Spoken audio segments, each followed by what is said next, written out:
Good morning, Radhe Radhe. चलिए शुरू करते हैं। रिवीजन ऑफ एसे 300 क्या है? Planning and audit of financial statement. बहुत ही इजी स्टैंडर्ड है। चलिए फटाफट इसका रिवीजन पूरा करते हैं। तो देखिए ऐसे 300 डील करता है ऑडिट प्लानिंग से। ये ऑडिटर को बोलता है कि जब भी आपको ऑडिट कंडक्ट करो, उस कंडक्ट करने से पहले आपको क्या करना है, प्रॉपर उसकी प्लानिंग करनी है for the effective conduct of audit. साथ में इसने बताया था जो ऑडिट प्लानिंग है ये क्या है, continuous process, it is not a descriptive process, right. जब भी अपन ऑडिट एक्सेप्टेंस का डिसीजन का कंसीडर करते हैं, वहां से हमारी ऑडिट प्लानिंग शुरू हो जाती है और जब तक अपन कंक्लूजन फ्रेम करते हैं, अपनी रिपोर्ट इशू करते हैं, तब तक हमारी क्या होती है, ऑडिट प्लानिंग चलती रहती है, राइट। तो it is not a descriptive process, it is a continuous process. अब ऑडिट प्लानिंग आपको किस तरीके से करनी है, क्या क्या फैक्टर्स में कंसीडर करोगे, ये आपको ऐसे 300 बताता है। तो देखिए सबसे पहले क्या बोलता है, ऑडिटर को बोलता है कि आपको क्या करना है, ऑडिट प्लानिंग करनी है and it is a continuous process. फिर ये क्या बोल रहा है, ऑब्जेक्टिव क्या है, आपको इस तरीके से प्लान करना है कि आपकी ऑडिट क्या हो, इफेक्टिव हो, मतलब हमारा ओवरऑल ऑब्जेक्टिव क्या होना चाहिए, अचीव होना चाहिए, राइट। आपको अपनी क्या करनी है, ऑडिट रिस्क आपको क्या करना है, कम से कम रखनी है। इस तरीके से आपको क्या करनी है, ऑडिट प्लानिंग करनी चाहिए, राइट। अब प्रॉपर प्लान बनाने के लिए ऑडिटर को क्या क्या करना है, राइट। तो उसके लिए ऐसे 300 कुछ गाइडलाइन देता है, राइट, कुछ मैपिंग करता है। तो सबसे पहले बोलता है क्या कि आपको क्या करना है, अपनी एंगेजमेंट टीम, राइट, मतलब जो एंगेजमेंट पार्टनर है और अपनी जो एंगेजमेंट टीम के जो की मेंबर्स है, जो सीनियर पर्सन है, आप क्या करोगे, उनको इन्वॉल्व करोगे इन द प्लानिंग, राइट। उनका एक्सपीरियंस क्या होता है, काम आता है। फिर ये क्या बोल रहा है, performing the preliminary engagement activities, right. मतलब हम जो एक्सेप्टेंस कंटिन्यूअस के रिगार्डिंग जो है ना प्रोसीजर्स परफॉर्म करते हैं, इनके जो रिजल्ट्स वगैरह को कंसीडर करते हैं, राइट। साथ में अपन जो इंडिपेंडेंस की रिक्वायरमेंट को देखते थे, और अगर ये स्टार्टिंग की बात हो रही है तो हम क्या करेंगे, हमें जो टर्म्स ऑफ एंगेजमेंट है एज पर ऐसे 210 अपन क्या करेंगे, उनको भी कंसीडर करेंगे। This is what preliminary engagement activities, right. अपन क्या करते हैं, इनको रिजल्ट्स को वगैरह भी कंसीडर करते हैं। अभी बोल रहे हैं प्लानिंग एक्टिविटीज में क्या क्या आएगा, right. What is included in the planning activities, दो चीज आती है, राइट। एक तो आती है ऑडिट स्ट्रेटेजी और एक उसके बेसिस पर अपन क्या करते हैं, डेवलप करते हैं हमारा ऑडिट प्लान। इसमें अपन डिस्कस करते हैं क्या क्या था, ध्यान रखना, ऑडिट स्ट्रेटेजी ऑडिट प्लान दोनों क्या होता है, दूसरे पे ना इंटरलेटेड है, इंटरडिपेंडेंट। अगर किसी एक में चेंज आएगा तो उसके कारण क्या होगा, दूसरे में भी चेंज आएगा। पहले ऑडिट स्ट्रेटेजी डेवलप करी जाती है, दैट इज द ओवरऑल है ना form of the audit, right, है ना। एक होलिस्टिक व्यू अपन क्या करते हैं, उसमें ना अपन रिकॉर्ड करते हैं ओवरऑल ऑडिट स्ट्रेटेजी, और उसके बेसिस पर अपन क्या करते हैं, ऑडिट प्लान को डेवलप करते हैं। और ध्यान रखना, आपने क्या बोला था, it was a continuous process, right. सारी ऑडिट प्लानिंग एक साथ नहीं होती है। इनिशियली हम क्या कर पाएंगे, रिस्क असेसमेंट प्रोसीजर के रिगार्डिंग अपन प्लानिंग कर पाएंगे, राइट। और जब तक उसके रिजल्ट्स अपने पास नहीं आएंगे, राइट, अपन अपने फर्दर ऑडिट प्रोसीजर से प्लान नहीं कर पाएंगे, राइट। तो ऑडिट प्लानिंग भी एक साथ नहीं होती है, राइट। ये डिपेंड करता है कुछ रिजल्ट्स पे, बराबर। अब देखिए क्या बोल रहा है, audit strategy, right. Audit strategy sets the scope, timing, direction of the audit plan. अब ध्यान रखना, स्ट्रेटेजी में अपन क्या क्या चीजें कंसीडर करते हैं। पहले तो कैरेक्टरिस्टिक ऑफ एंगेजमेंट, हमारा स्कोप क्या है, टर्म्स ऑफ एंगेजमेंट क्या है, राइट, एएफआर की रिक्वायरमेंट क्या है, लॉ रेगुलेशन की रिक्वायरमेंट क्या है। सबसे पहले अपन क्या करेंगे, इस चीज को कंसीडर करते हैं। उसके बाद अपन देखते हैं reporting objective and the communication responsibility of the auditor, right. हमको क्या टाइमलाइन तक आपको रिपोर्ट इशू करनी है, राइट, किस किस तरीके से कम्युनिकेशन करना है, राइट। यहाँ पे इंडस्ट्री रेगुलेटर्स वगैरह की क्या क्या रिक्वायरमेंट है, अपन क्या करते हैं, उन सब चीजों को भी कंसीडर करते हैं। उसके बाद अपन देखते हैं significant factors, right, if any that would affect the work of our engagement teams efforts, right. अगर कोई ऐसा सिग्निफिकेंट मैटर है तो अपन क्या करते हैं, उनको भी कंसीडर करते हैं। जैसे कोई रिलेटेड पार्टी ट्रांजैक्शन है, या फिर कोई बिजनेस एक्विजिशंस वगैरह हुए हैं, या फिर लॉ एंड रेगुलेशन की रिक्वायरमेंट में कोई सिग्निफिकेंट चेंजेस वगैरह हुए हैं, या फिर एंटिटी के ऑपरेशन में कोई सिग्निफिकेंट चेंजेस हुए हैं, या फिर हो सकता है मैनुअल से आईटी सिस्टम में आए हो, right. These are some significant factors. फिर अपन क्या बोल रहा था, results of the preliminary engagement activity, right. हमने जो क्लाइंट के इंटीग्रिटी के रिगार्डिंग, उसके ऑपरेशंस के रिगार्डिंग, राइट, हमने जो एथिकल रिक्वायरमेंट कंसीडर करने के लिए जो डिसीजन लेते हैं, राइट। साथ में हमने देखा जो क्या हमारे एडिकेट है ना, कॉम्पिटेंसी रिसोर्सेज है या नहीं है, राइट। अगर नहीं है तो हमने क्या क्या एक्सपर्ट्स को कंसीडर वगैरह किया था, राइट। तो हमारे जो प्रीलिमिनरी एंगेजमेंट एक्टिविटी थे, उनके क्या रिजल्ट्स थे, अपन क्या करते हैं, उनको भी कंसीडर करते हैं। एंड लास्ट में अपन देखते हैं what the nature, timing, extent of resources are required to complete the audit, right. उसके रिगार्डिंग अपन प्लानिंग क्या करते हैं, इनिशियल स्टेज पे ही करते हैं। अभी सॉरी, स्ट्रेटेजी के बेस पे अपन क्या करते हैं, अपना ऑडिट प्लान डेवलप करते हैं, राइट। सबसे पहले अपन रिस्क असेसमेंट प्रोसीजर के रिगार्डिंग प्लानिंग करते हैं, उसका नीचे timing, extent of audit procedures क्या रहेगा, उसके बेसिस पे अपन देखते हैं क्या फर्दर ऑडिट प्रोसीजर हमको प्लान करना है, उनके रिजल्ट्स के बेसिस पे, एंड हमको उनको क्या other plan audit procedure perform करना है in order to obtain the objective of the relevant standard and the overall objective of our audit, right. उसके लिए हमको क्या other plan audit procedures perform करने हैं, या फिर इन द गिवन सर्कमस्टेंस हमको क्या other plan audit procedures perform करने हैं। फिर क्या है लास्ट में, डॉक्यूमेंटेशन, राइट। इसमें अपन ने क्या स्ट्रेटेजी फ्रेम करी, क्या ऑडिट प्लान है ना फ्रेम किया, उसमें क्या चेंजेस वगैरह किए, वो चेंजेस क्यों किए, अपन को क्या करना पड़ेगा, इन सबको डॉक्यूमेंट करना पड़ेगा। अब एक था स्पेशल रिक्वायरमेंट, राइट। अगर इनिशियल ऑडिट का केस है, क्या है, इनिशियल ऑडिट का केस है, तो उसमें क्या करेंगे, इनिशियल ऑडिट मतलब अपन किसी एंटिटी की क्या कर रहे हैं, फर्स्ट टाइम ऑडिट कर रहे हैं। देखिए ये वाली जो चीजें थी, राइट, ये कौन सी थी, रिकरिंग ऑडिट का केस है, तो ऑफ कोर्स रिकरिंग ऑडिट के केस में अपन प्रीलिमिनरी एंगेजमेंट एक्टिविटी करते हैं, राइट। क्या आपको कंटिन्यू करना चाहिए, नहीं करना चाहिए, अगर टर्म्स ऑफ एंगेजमेंट में कोई चेंजेस वगैरह हुए हैं या नहीं हुए, राइट। अगेन अपन क्या करते हैं, इंडिपेंडेंस की रिक्वायरमेंट्स के देखते हैं क्या उससे कंप्लाई हो सकता है, नहीं हो सकता है। तो ये सारी चीजें क्या थी, प्रीलिमिनरी एंगेजमेंट एक्टिविटी। ये रिकरिंग ऑडिट के केस में भी होगा, इनिशियल ऑडिट के केस में भी होगा। पर अगर केस क्या है, इनिशियल ऑडिट का है, तो इनके साथ में कुछ और चीजें हमको देखनी पड़ेगी, राइट। इनके साथ में आपको कुछ चीजें और देखनी पड़ेगी। पहला तो वही है acceptance of the client relationship, right. पहला हमको एक्सेप्ट करना है या नहीं करना है। दूसरा ध्यान रखना, इनिशियल ऑडिट के केस में एक तो हमको क्या करना होता है, जो प्रीवियस ऑडिटर है उससे क्या करना होता है, कम्युनिकेशन करना होता है, राइट। प्रीवियस ऑडिटर से हमको कम्युनिकेशन करना होता है, and we need to comply with the requirement of SA 510 regarding the opening balances, right. तो इसी के साथ अपना पूरा होता है ऐसे 300 planning and audit of financial statements. Thank you, Radhe Radhe.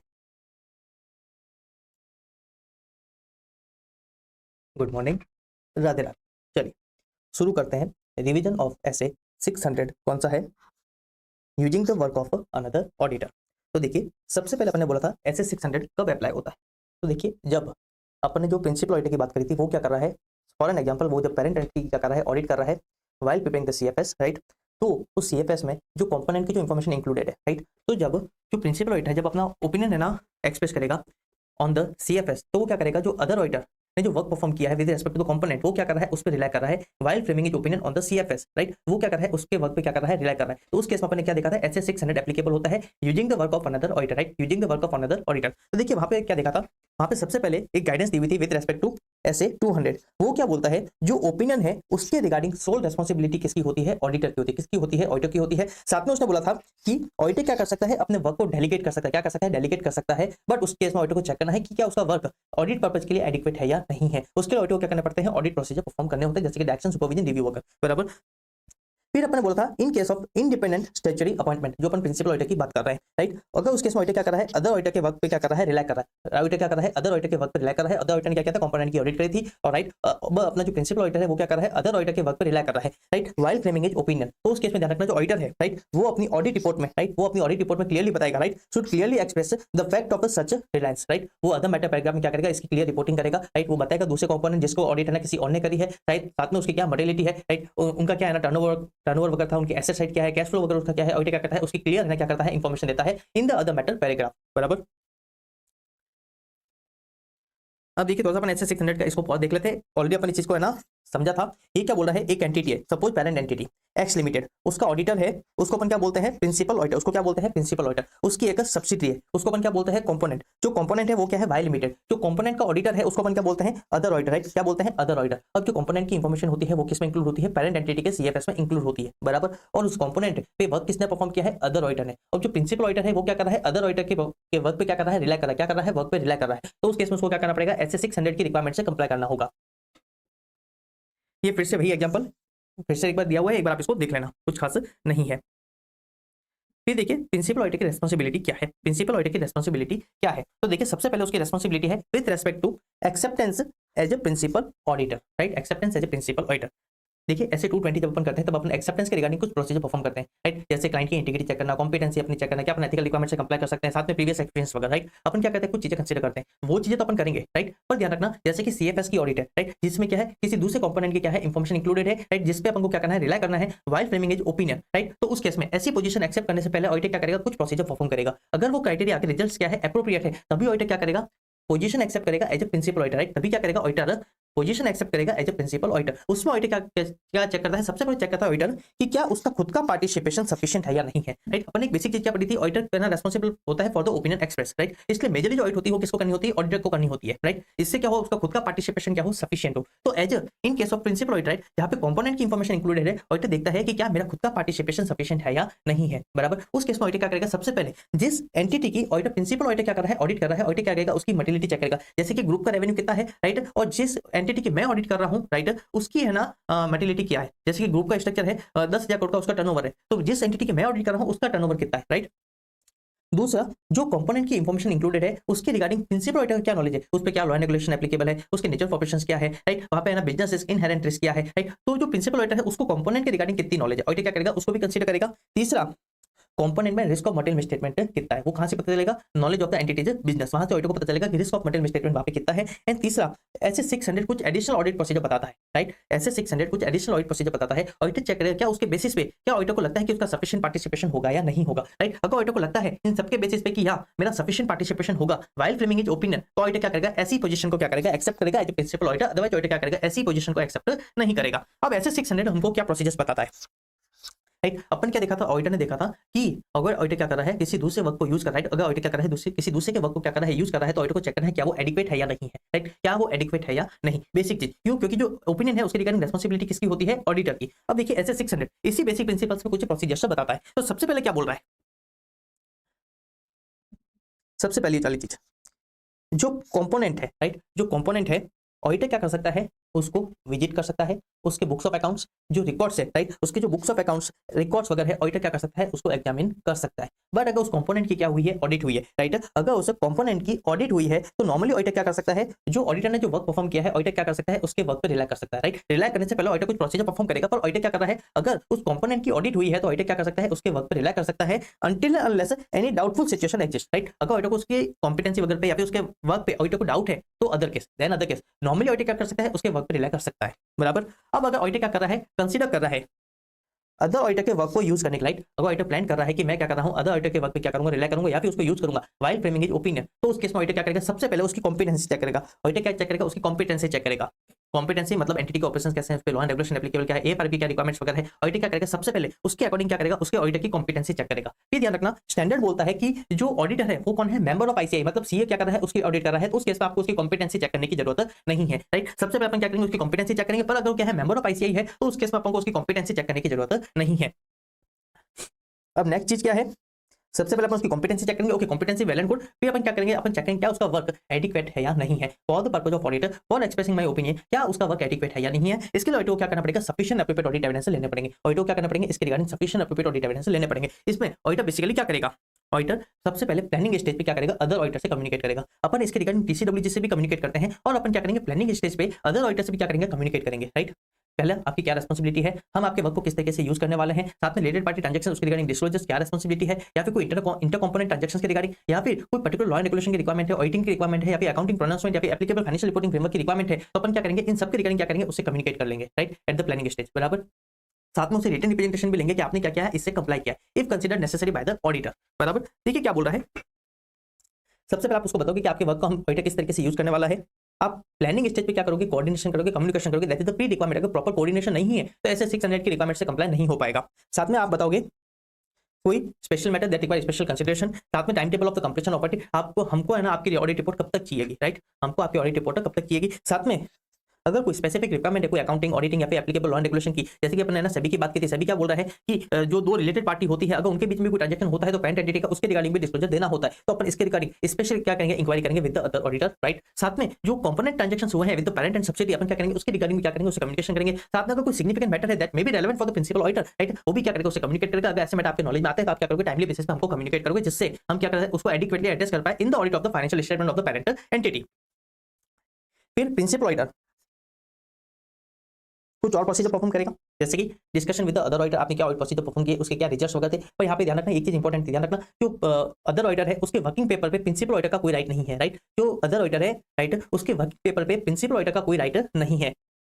जो प्रिंसिपल ऑडिटर है वो क्वेश्चन वगैरह भेज सकता है, चेकलिस्ट वगैरह भेज सकता है, रिटर्न कम्युनिकेशन वगैरह कर सकता है कि आप क्या फाइंडिंग्स थी, क्या कंक्लूजन वगैरह थे, क्या सिग्निफिकेंट मैटर्स वगैरह थे, राइट, ये सारा काम कर सकते हो। पर वर्किंग पेपर्स पे आपका कोई राइट नहीं होता है, right. And depending upon the circumstance आप क्या कर सकते हो, विजिट वगैरह भी कर सकते हो, राइट। अब देखिए क्या बोल रहा है, अगर during the course of audit, अगर आपको कोई सिग्निफिकेंट मैटर मिलता है that may be relevant for the other auditor, तो आप क्या करोगे, उसको कम्युनिकेट करोगे with the management and the other auditor, right. अगर अदर ऑडिटर को कोई सिग्निफिकेंट मैटर मिलता है तो वो भी क्या करेगा, टाइमली बेसिस पे कम्युनिकेट करेगा with the principal auditor. And if consider necessary तो ऑडिटर क्या कर सकता है, सप्लीमेंट टेस्ट ऑफ रिकॉर्ड्स भी करा सकता है, राइट। ऑडिटर क्या कर सकता है, सप्लीमेंट टेस्ट ऑफ रिकॉर्ड्स भी करा सकता है। अब नेक्स्ट चीज, ये अपन ऑलरेडी है ना कंसीडर कर लिया था। अब नेक्स्ट चीज क्या है, coordination between the other auditor and the principal auditor. ये क्या बोलता है, there must be sufficient liaison between the principal auditor and other auditor. Sufficient liaison का मतलब क्या हुआ है, एक प्रॉपर एडिक्वेट कम्युनिकेशन होना चाहिए। अपन क्या बोला, एसए 600 की रिक्वायरमेंट सही तरीके से कंप्लाई हो, उसके लिए प्री रिक्वायरमेंट है क्या, एडिक्वेट कम्युनिकेशन। वो भी हम कब सेटअप करते हैं, एट द प्लानिंग स्टेज, बराबर। फिर जो प्रिंसिपल ऑडिटर है वो ऑडिट प्रोसीजर परफॉर्म करने के लिए, उससे कंप्लाई करने के लिए रिटर्न कम्युनिकेशन इशू कर सकता है to the other auditor. Other auditor को रिस्पांसिबिलिटी वो क्या करे, टाइमली बेसिस पे वापस से रेस्पॉन्ड करे, राइट। अदर ऑडिटर को अपना क्या बताता है, स्टार्टिंग पेज में बताते हैं कि हम आपके वर्क को किस तरीके से यूज करने वाले हैं, राइट, आपकी क्या रिस्पांसिबिलिटी वगैरह रहने वाली है, क्या कम्युनिकेशन वगैरह रहने वाला है। तो अगर ऐसे कुछ मैटर आते हैं तो अदर ऑडिटर क्या करेगा, उसको टाइमली बेसिस पे कम्युनिकेट करेगा, कोऑर्डिनेट करेगा with the principal auditor, right. Principal auditor चाहे तो उसको क्वेश्चन वगैरह भेज सकता है, और उसको क्या करना है, जो अदर ऑडिटर है उसको क्या करना है, टाइमली बेसिस पे रेस्पॉन्ड करना है, राइट। उसको क्या करना है, टाइमली बेसिस पे रेस्पॉन्ड करना है टू द प्रिंसिपल ऑडिटर।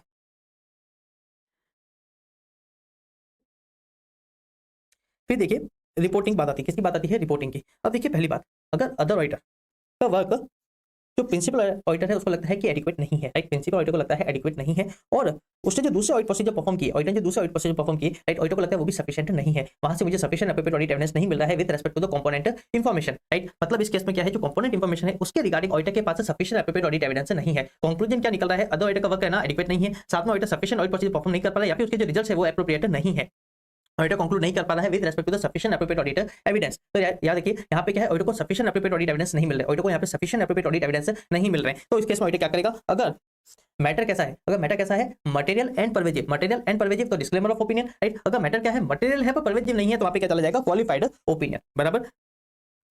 और ये ऐसा क्यों हो रहा है, क्योंकि यहाँ पे क्या है, limitation on the scope of audit, यहाँ पे ऑडिटर को सफिशिएंट एप्रोप्रिएट ऑडिट एविडेंस नहीं मिल रहा है। फिर क्या है, जो अदर ऑडिटर है वो क्या कर रहा है, मॉडिफाइड रिपोर्ट क्या कर रहा है, एक्सप्रेस कर रहा है, राइट, जैसे कि उसने क्या किया है, मॉडिफाइड ओपिनियन क्या किया है, एक्सप्रेस किया, उसने क्या किया, मॉडिफाइड ओपिनियन एक्सप्रेस किया, राइट, तो ऑडिटर क्या करेगा,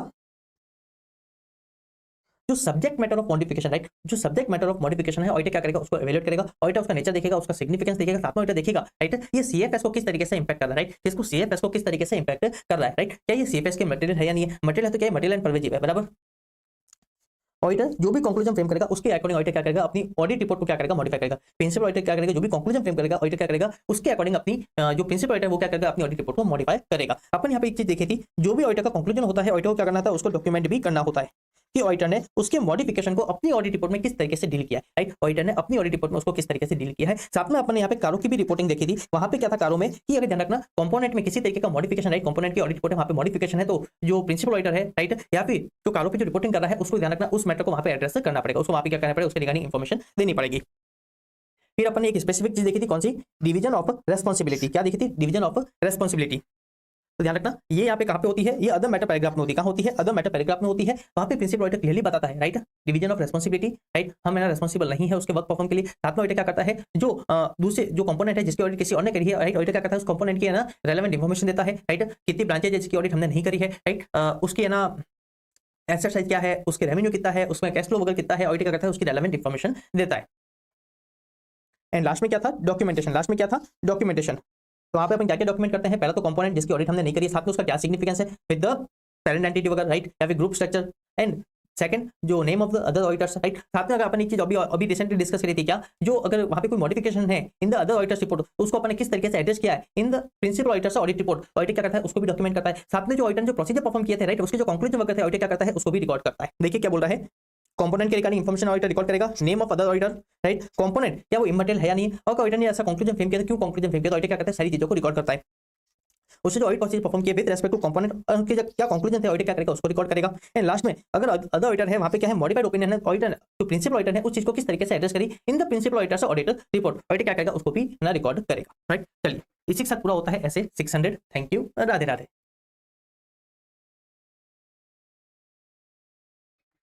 गुड मॉर्निंग, राधे राधे। चलिए शुरू करते हैं रिवीजन ऑफ ऐसे 6 स्टेप। कौन सा है, using the work of internal auditor, right. क्या है, अगर ऑडिटर क्या कर रहा है इंटरनल ऑडिटर के वर्क को यूज कर रहा है, राइट, ये ध्यान रखना क्या था, ऑप्शनल था, डिस्कशन था ऑडिटर का। और यहाँ पे क्या है, अगर ऑडिटर क्या कर रहा है इंटरनल ऑडिटर के वर्क को यूज कर रहा है तो उस केस में ऑडिटर को क्या करना है, ऐसे 610 के रिक्वायरमेंट से कंप्लाई करना है, राइट। ठीक है, क्या बोल रहा है, अगर इंटरनल ऑडिटर क्या कर रहा है उसका जो वर्क है, राइट, एक्सटर्नल ऑडिटर क्या कर रहा है उसके वर्क को यूज कर रहा है, एक्सटर्नल ऑडिटर क्या कर रहा है उसके वर्क को यूज कर रहा है, तो ध्यान रखना उस केस में ऑडिटर को क्या करना है, ऐसे 610 की रिक्वायरमेंट से कंप्लाई करना है। और यहाँ पे ऑडिटर क्या रहेगा, प्रोफेशनल जजमेंट रहेगा, राइट। ऐसे सेक्शन तभी अप्लाई होता है जब ऑडिटर क्या कर रहा है इंटरनल ऑडिटर के वर्क को यूज कर रहा है, राइट। अगर किसी एंटिटी में इंटरनल डिपार्टमेंट है नहीं या फिर जो एक्सटर्नल ऑडिटर है वो इंटरनल ऑडिटर के वर्क को यूज नहीं कर रहा है तो उस केस में ऐसे 610 अप्लाई नहीं होगा। फिर देखिए उसके वर्क को किस तरीके यूज कर सकते हैं, उसको 2 पार्ट में डिवाइड किया था। पहला, ऑडिटर क्या कर रहा है, एक्सटर्नल ऑडिटर वो क्या कर रहा है, इंटरनल ऑडिटर ने जो वर्क परफॉर्म किया, जो एविडेंस ऑब्टेन की है, राइट, एक्सटर्नल ऑडिटर क्या कर रहा है उसको यूज करना चाह रहा है, एक्सटर्नल ऑडिटर क्या कर रहा है उसको यूज करना चाह रहा है, राइट, पहला केस। या फिर एक्सटर्नल ऑडिटर क्या कर रहा है, वो इंटरनल ऑडिटर से डायरेक्ट असिस्टेंस लेना चाह रहा है, राइट। एक्सटर्नल ऑडिटर क्या कर रहा है, इंटरनल ऑडिटर से डायरेक्ट असिस्टेंस लेना चाह रहा है, मतलब वो क्या चाह रहा है जो इंटरनल ऑडिटर है वो उसके बिहाफ पे क्या करे, वर्क परफॉर्म करे। तो अगर पहला वाला केस है जहाँ पे एक्सटर्नल ऑडिटर उसके वर्क को यूज कर रहा है तो एक्सटर्नल ऑडिटर को चेक करना है क्या उसका work for the purpose of audit adequate है या नहीं, उसके लिए जो एक्सटर्नल ऑडिटर है वो क्या करेगा, sufficient appropriate audit evidence obtain करेगा। जो दूसरा वाला केस है जहाँ पे ऑडिटर क्या कर रहा है उससे डायरेक्ट असिस्टेंस ले रहा है तो उस केस में उसको क्या करना पड़ेगा, उसके वर्क को प्रॉपर्ली डायरेक्ट सुपरवाइज रिव्यू करना पड़ेगा। क्या करना पड़ेगा, उसके वर्क को प्रॉपर्ली डायरेक्ट सुपरवाइज रिव्यू करना पड़ेगा। डायरेक्शन सुपरविजन रिव्यू में क्या करेगा, ऑडिटर चेक करेगा क्या ये proper planning, right, proper performance, क्या proper sufficient appropriate audit evidence ले रहा है या नहीं ले रहा है, क्या उसके अकॉर्डिंग कंक्लूजन फ्रेम कर रहा है या नहीं कर रहा है, राइट, वो क्या करेगा उसके रिगार्डिंग डायरेक्शन सुपरविजन रिव्यू करेगा। फिर अपन क्या देखा था एसएस 610 में कि जो एसएस 610 है वो लॉ एंड रेगुलेशन को ओवरराइड नहीं कर रहा, मतलब लॉ एंड रेगुलेशन कहीं पर अगर रिस्ट्रिक्शन प्लेस कर रहा है कि आप इंटरनल ऑडिटर के वर्क को यूज नहीं कर सकते या फिर एक्सटर्नल ऑडिटर या आपको ही करना पड़ेगा, तो ध्यान रखना उस केस में ऐसे 610 उसको ओवरराइड नहीं करेगा, राइट। ये भी कुछ इसी तरीके की बात करता है। फिर क्या बोल रहा है, अगर इंटरनल ऑडिटर क्या कर रहा है उसके वर्क को यूज कर रहा है पहला वाला केस, तो ध्यान रखना वहां पे ऑडिटर को क्या करना पड़ेगा, सफिशिएंट एप्रोप्रिएट ऑडिट एविडेंस लेना पड़ेंगे कि क्या उसका वर्क मेरे पर्पस के लिए, right, for the purpose of auditor adequate है या नहीं। फिर देखिए ऑडिटर का ऑब्जेक्टिव क्या है। अब यहाँ पे थोड़ा सा अपने इजी वे में इसको प्रेजेंट किया, राइट। देखिए एक्सटर्नल ऑडिटर का ऑब्जेक्टिव क्या है, तो देखिए सबसे पहले एक्सटर्नल ऑडिटर को डिटरमाइन करना है क्या इंटरनल ऑडिटर के वर्क को यूज किया जा सकता है, राइट। सबसे पहले उसको देखना है क्या whether it can be used, if yes, right, whether it can be used. सबसे पहले उसको डिटरमाइन करना है क्या उसके वर्क को यूज किया जा सकता है, राइट, मतलब उसके वर्क को यूज करना है या फिर उसे डायरेक्ट असिस्टेंस लेना, क्या पहले लिया जा सकता है या नहीं लिया जा सकता है, पहले इसको है ना अपन को कंसीडर करना है। If yes, in which area and to what extent, right, कौन से एरिया में उसका यूज किया जा सकता है and to what extent, right, कितना मैं उसके वर्क को यूज करूंगा, कितना मुझे खुद को परफॉर्म करना है, right, in which areas and to what extent. फिर ऑडिटर सारी चीजें कंसीडर कर लेता है, ओके इसके वर्क को यूज किया जा सकता है, और फिर उसका ऑडिटर क्या करता है, डिटरमाइन करता है किस एरिया में उसका यूज करना है and to this extent auditor is going to use the work of internal auditor. उसके बाद ऑडिटर क्या करेगा, अगर ऑडिटर कंसीडर करता है कि वो क्या कर रहा है इंटरनल फंक्शन का यूज करने वाला है, तो अगर पहली वाली कैटेगरी है, अगर पहले वाली कैटेगरी है तो ऑडिटर चेक करेगा क्या उसका जो वर्क है, जो इंटरनल ऑडिटर ने जो वर्क परफॉर्म किया है, क्या whether for the purpose of auditor क्या वो एडिक्वेट है या नहीं, ऑडिटर चेक करेगा क्या उसका वर्क ऑडिट के लिए एडिक्वेट है या नहीं। और जो सेकंड वाला केस है, अगर ऑडिटर डिटरमाइन करता है कि ऑडिटर क्या कर रहा है उसे डायरेक्ट असिस्टेंस लेने वाला है, ऑडिटर क्या कर रहा है डिटरमाइन कर रहा है कि इंटरनल ऑडिटर से क्या करने वाला है, डायरेक्ट असिस्टेंस लेने वाला है, तो उस केस में ध्यान रखना ऑडिटर को क्या करना है, उसके वर्क को प्रॉपर डायरेक्ट करना पड़ेगा, सुपरवाइज करना पड़ेगा, रिव्यू करना पड़ेगा as per the requirement of S 220। और ध्यान रखना जब भी ऑडिटर डायरेक्शन सुपरविजन रिव्यू करेगा तो ऑडिटर एक चीज कंसीडर करेगा कि ध्यान रखना जो इंटरनल ऑडिटर है वो इंडिपेंडेंट नहीं है एज द एंगेजमेंट टीम। अब अपन पहले वाला जो ऑब्जेक्टिव है उसके रिगार्डिंग अपन रिक्वायरमेंट देख लेते हैं, राइट, कौन सा, पहले वाले ऑब्जेक्टिव के रिगार्डिंग। तो सबसे पहले ऑडिटर को क्या डिटरमाइन करना है कि क्या इंटरनल ऑडिटर के वर्क को यूज किया जा सकता है, राइट। सबसे पहले उसको डिटरमाइन करना है क्या उसके वर्क को यूज किया जा सकता है। उसमें अपन क्या देखते थे, उसकी objectivity, competency and systematic discipline approach. क्या देखते थे अपन, उसकी objectivity, competency and systematic and discipline approach. Objectivity में अपन क्या देखते थे, क्या उसके जो प्रोफेशनल जजमेंट है, राइट, क्या वो बायस तो नहीं है, राइट, क्या वो बायस तो नहीं है, बराबर। वहां पे अपन क्या देखते थे, कोई रिलेशनशिप थ्रेट वगैरह तो नहीं है जो उसकी ऑब्जेक्टिविटी को थ्रेट पहुंचा सकती है, राइट। उसका ऑर्गेनाइजेशन स्टेटस क्या है, उसकी क्या अथॉरिटी है, वो किसको रिपोर्ट करता है, राइट, मैनेजमेंट किस तरीके उसके ऊपर क्या कर रहा है, कंस्ट्रक्ट लगा रहा है, टीसीडब्ल्यू उसको किस तरीके से ओवरव्यू कर रहा है। अपन क्या करते हैं उसके बेसिस पे देखते हैं कि इंटरनल ऑडिटर ऑब्जेक्टिव है या नहीं है, बराबर। ऑडिटर उसकी क्या करेगा, ऑर्गेनाइजेशन स्टेटस, अथॉरिटी वगैरह देखेगा, राइट। ऑडिटर देखेगा कोई कॉन्फ्लिक्टिंग रिस्पांसिबिलिटी तो नहीं है, राइट। टीसीडब्ल्यू जी की क्या है ना उसके रिगार्डिंग ना ओवरव्यू वगैरह है, राइट। मैनेजमेंट को ना रिस्ट्रिक्शन कांस्टेंट वगैरह तो नहीं लगा रहा है, राइट। साथ में अपन देखते हैं जो इंटरनल ऑडिटर है, राइट, वो क्या कोई प्रोफेशनल बॉडी का मेंबर है, राइट, क्या उसके पास कोई डिग्री है एंड क्या वो प्रोफेशनल बॉडी उसको कुछ स्टैंडर्ड्स वगैरह से कंपेयर करने की बात करता है क्या। फिर अपन क्या चेक करेंगे, उसका लेवल ऑफ कॉम्पिटेंस चेक करेंगे, क्या करेंगे उसका लेवल ऑफ कॉम्पिटेंस चेक करेंगे, राइट। क्या उसके पास नेसेसरी स्किल्स, एक्सपीरियंस, नॉलेज वगैरह है या नहीं है, राइट। क्या नेसेसरी एक्सपर्टाइज उस इंटरनल ऑडिटर के पास है या नहीं। अपन क्या करेंगे उसकी कॉम्पिटेंसी चेक करेंगे, तो वहां पे अपन क्या करेंगे उसकी हायरिंग पॉलिसी देखेंगे, ट्रेनिंग पॉलिसी देखेंगे। अपन अगर अपन देखेंगे क्या कोई ना क्या वो कोई ना प्रोफेशनल बॉडी का मेंबर है, राइट, तो अपन देखेंगे उसकी policy with respect to hiring, क्या उसको है ना टेक्निकल नॉलेज वगैरह है क्या, राइट। क्या उसको applicable financial reporting framework, financial reporting वगैरह का नॉलेज है क्या, राइट। क्या वो किसी प्रोफेशनल बॉडी का मेंबर वगैरह है। लास्ट में अपन क्या देखेंगे, जो इंटरनल ऑडिटर है क्या वो systematic and discipline approach follow करता है क्या, मतलब जिस तरीके से ऑडिटर अपनी ऑडिट करता है, जो प्रोसीजर परफॉर्म करता है, क्या सिमिलर वे में इंटरनल ऑडिटर भी क्या अपना वर्क परफॉर्म करता है, क्या प्रॉपर डॉक्यूमेंटेशन मेंटेन करता है, क्या क्वालिटी कंट्रोल पॉलिसीज को वो फॉलो करता है, राइट। क्या प्रॉपर प्लानिंग करता है, क्या प्रॉपर एक्शन सुपरविजन रिव्यू करता है क्या, राइट। ऑडिटर चेक करता है क्या वो systematic and discipline approach follow करता है या नहीं करता है, राइट। ऑडिटर क्या करेगा, इन तीनों पैरामीटर को चेक करेगा। ऑडिटर क्या करेगा, इन तीनों पैरामीटर को चेक करेगा। अगर तीनों के रिजल्ट एप्रोप्रिएट है ना, अगर तीनों के रिजल्ट एप्रोप्रिएट है तभी ऑडिटर क्या कर सकता है, ऑडिटर कंसीडर करेगा उसके वर्क को यूज करना, राइट। तभी ऑडिटर डिटरमाइन करेगा क्या उसके वर्क को यूज किया जा सकता है या नहीं किया जा सकता। मान लो ऑडिटर क्या है उसकी ऑब्जेक्टिविटी पे डाउट है, या फिर ऑडिटर को उसकी कॉम्पिटेंसी पे डाउट है, या फिर ऑडिटर को लगता है कि वो systematic and discipline approach follow नहीं करता है, तो उस केस में ध्यान रखना ऑडिटर इंटरनल ऑडिट के वर्क को यूज नहीं करेगा। पर ध्यान रखना अगर तीनों के रिजल्ट एप्रोप्रिएट है तो ऑडिटर क्या करेगा, ऑडिटर देखेगा कौन से एरिया में एंड किस एक्सटेंट तक, राइट, ऑडिटर क्या कर सकता है इसके वर्क को यूज कर सकता है, राइट, कौन से एरिया में एंड किस एक्सटेंट तक। तो यहाँ पे मैंने क्या देखा था, जो स्टैंडर्ड है वो थोड़ी सी नेगेटिव लिस्ट बताती है कि ऐसे कौन कौन से एरिया है जहाँ पे आप इंटरनेट के वर्क को यूज नहीं कर सकते। एक अपने बेसिक कंसेप्ट देखा था, ध्यान रखना ऑडिटर का क्या होना चाहिए, सफिशिएंट पार्टिसिपेशन होना चाहिए, राइट। ऑडिटर का क्या होना चाहिए, सफिशिएंट पार्टिसिपेशन होना चाहिए, मतलब मेजर ऑफ ऑडिट क्या करना है, एक्सटर्नल ऑडिटर को खुद को करनी है, right. Measure of audit portion किसको करनी है, एक्सटर्नल ऑडिटर को खुद को करनी है। तो एरिया एंड एक्सटेंट डिपेंड करेगा nature and scope and relevance to the audit. फिर अपन क्या देखा था, जहां पे भी सिग्निफिकेंट जजमेंट लेने होते हैं, जहां पे भी सिग्निफिकेंट जजमेंट लेने होते हैं, एक्सटर्नल ऑडिटर वहां पे इंटरनल ऑडिट के वर्क को यूज नहीं करेगा। जैसे कि रिस्क ऑफ मटेरियल स्टेटमेंट को असेस करना, testing the sufficiency of the audit procedure performed, right, going concern के रिगार्डिंग जो असेसमेंट होता है, राइट, उसको इवैल्यूएट करना, राइट, वहां पे आप इंटरनल ऑडिटर के वर्क को यूज नहीं करोगे, राइट। जो सिग्निफिकेंट अकाउंटिंग एस्टिमेट्स होते हैं and the adequacy of disclosure वगैरह, ये कुछ सर्टेन एग्जांपल्स दिए होते हैं जिसके अगर इसके अगेंस्ट भी जैसे बहुत सारे और होते हैं, क्या सफिशिएंट ऑडिट एविडेंस मिले या नहीं मिले, राइट, जो मटेरियलिटी के रिगार्डिंग वगैरह जो होता है, बराबर। तो बहुत सारे एग्जांपल अपने देखे थे, राइट, जहां पे एक्सटर्नल ऑडिटर को इंटरनल ऑडिटर के वर्क को यूज नहीं करना चाहिए, जैसे कि सिग्निफिकेंट रिस्क हो गई, बराबर। अभी क्या बोल रहा है, कुछ एरिया बता रहा है, अगर ऐसी सर्कमस्टेंस है तो एक्सटर्नल ऑडिटर को क्या करना चाहिए, है ना, ज्यादा वर्क को खुद को परफॉर्म करना चाहिए, जैसे कि जहां पे ज्यादा जजमेंट इन्वॉल्व है, या फिर रिस्क ऑफ मटेरियल स्टेटमेंट क्या है, ज्यादा है, राइट, ऑडिटर को या फिर क्या है, इंटरनल ऑडिटर की ऑब्जेक्टिविटी पे डाउट है, या फिर ऑडिटर को क्या है, उसकी कॉम्पिटेंसी पे वगैरह डाउट है, तो उस केस में ऑडिटर को क्या करना चाहिए, है ना, वर्क को खुद को परफॉर्म करना चाहिए। फिर ऑडिटर को चेक करना है, जब भी ऑडिटर क्या करना है, इंटरनल ऑडिटर के वर्क को यूज करना है, ऑडिटर को खुद को चेक करना है क्या उसका सफिशिएंट इन्वॉल्वमेंट है या नहीं है। ऐसा नहीं कि 80% काम में क्या कर रहा हूं उसका यूज कर रहा हूं, 20% मैं कर रहा हूं, ऐसा नहीं होना चाहिए। फिर ध्यान रखना, अपन एज पर ऐसे 260 अपन क्या करते हैं, टीसीडब्ल्यूजी को कम्युनिकेट करते हैं कि हम किस तरीके से इंटरऑडिट के क्या करते हैं, वर्क को यूज वगैरह करने वाले हैं, बराबर। फिर अपन को कुछ एग्जांपल बताए थे जहां पे एक्सटर्नल ऑडिटर क्या कर सकता है, इंटरनल ऑडिटर के वर्क को यूज कर सकता है। अगेन इट्स एग्जांपल्स, राइट, जैसे कि इंटरनल कंट्रोल की ऑपरेटिंग इफेक्टिवनेस चेक करना, क्योंकि अपने पास लिमिटेड टाइम होता है, पर इंटरनल ऑडिटर का मेन काम यही है, तो उसको क्या करता है, उसके रिगार्डिंग बहुत डिटेल क्या करता है, प्रोसीजर परफॉर्म करता है, तो वहां पे अपन क्या कर सकते हैं, उसके वर्क को यूज कर सकते हैं। साथ में अपन क्या करते हैं, उसको कोरिलेट करते हैं with the other audit evidence available with the auditor. साथ में जहां पे क्या है, लिमिटेड जजमेंट क्या है, इन्वॉल्व है, राइट, या फिर इन्वेंटरी काउंट को वगैरह लेके, राइट, या फिर इस तरीके से और है ना एग्जांपल्स दिए हुए, जैसे कि लॉ एंड रेगुलेशन से कंप्लाई हो रहा है या नहीं हो रहा है, या फिर इंफॉर्मेशन सिस्टम के रिगार्डिंग अपन जो एग्जांपल वगैरह दिखा था, राइट, जो मतलब ट्रांजैक्शंस को वगैरह ट्रेस वगैरह करना, राइट, वहां पे अपन क्या कर सकते हैं, इंटरनल ऑडिटर के वर्क को यूज कर सकते हैं। क्यों? क्योंकि वहां पे जो इंटरनल ऑडिटर है उसका मेन काम वही है, उसको क्या करता है, बहुत डिटेल में परफॉर्म करता है, तो अपन क्या कर सकते हैं, वहां पे है ना उसके वर्क को यूज कर सकते हैं। पर अपन को कुछ से ना फैक्टर्स देखते हैं कि वहां पे जजमेंट लिमिटेड होना चाहिए, राइट, वहां पे रिस्क ऑफ मटेरियल मिस्टेक कम होनी चाहिए, सिग्निफिकेंट रिस्क नहीं होनी चाहिए, राइट, सिग्निफिकेंट जजमेंट वगैरह नहीं होनी चाहिए, राइट, वहां पे उसकी ऑब्जेक्टिविटी वर्क पे डाउट नहीं होना चाहिए। अगर ये केसेस है और लिमिटेड जजमेंट वगैरह है, तो ये कुछ एग्जांपल्स थे जहां पे अपन क्या कर सकते हैं, इंटरनल ऑडिटर के वर्क को यूज कर सकते हैं। अब देखिए सारा पैरामीटर डिसाइड हो गया कि ओके इसका वर्क को यूज कर सकता है, उसकी प्रॉपर ऑब्जेक्टिविटी कॉम्पिटेंसी है, सिस्टमेटिक डिसिप्लिन अप्रोच फॉलो कर रहा है, अपन एरिया डिटरमाइन कर दिया, नीचे डिटरमाइन कर दिया, एक्शन डिटरमाइन कर दिया, राइट। तो अपन उसने जो वर्क परफॉर्म किया है, उस एरिया में उसने जो वर्क परफॉर्म किया है, राइट, जिसको अपन यूज करना चाहते हैं as audit evidence, auditor check करेगा क्या वो एडिक्वेट है या नहीं, राइट, ऑडिटर को क्या चेक करना है, क्या वो एडिक्वेट है या नहीं। तो सबसे पहले अपन क्या करेंगे, जो इंटरनल ऑडिटर है उससे डिस्कस करेंगे the plan use of his work. दूसरा, उसने जो रिपोर्ट्स वगैरह प्रिपेयर की है अपन क्या करेंगे, उसकी अंडरस्टैंडिंग लेंगे, वो क्या मेथड फॉलो कर रहे हैं, वो क्या सोर्स डेटा फॉलो कर रहे हैं, राइट, क्या वो एजम्पशंस वगैरह ले रहे हैं, क्या वो कंसिस्टेंसी है, अपन क्या करेंगे उसकी रिपोर्ट्स की अंडरस्टैंडिंग लेंगे, right, in order to obtain the understanding of the internal auditor's work.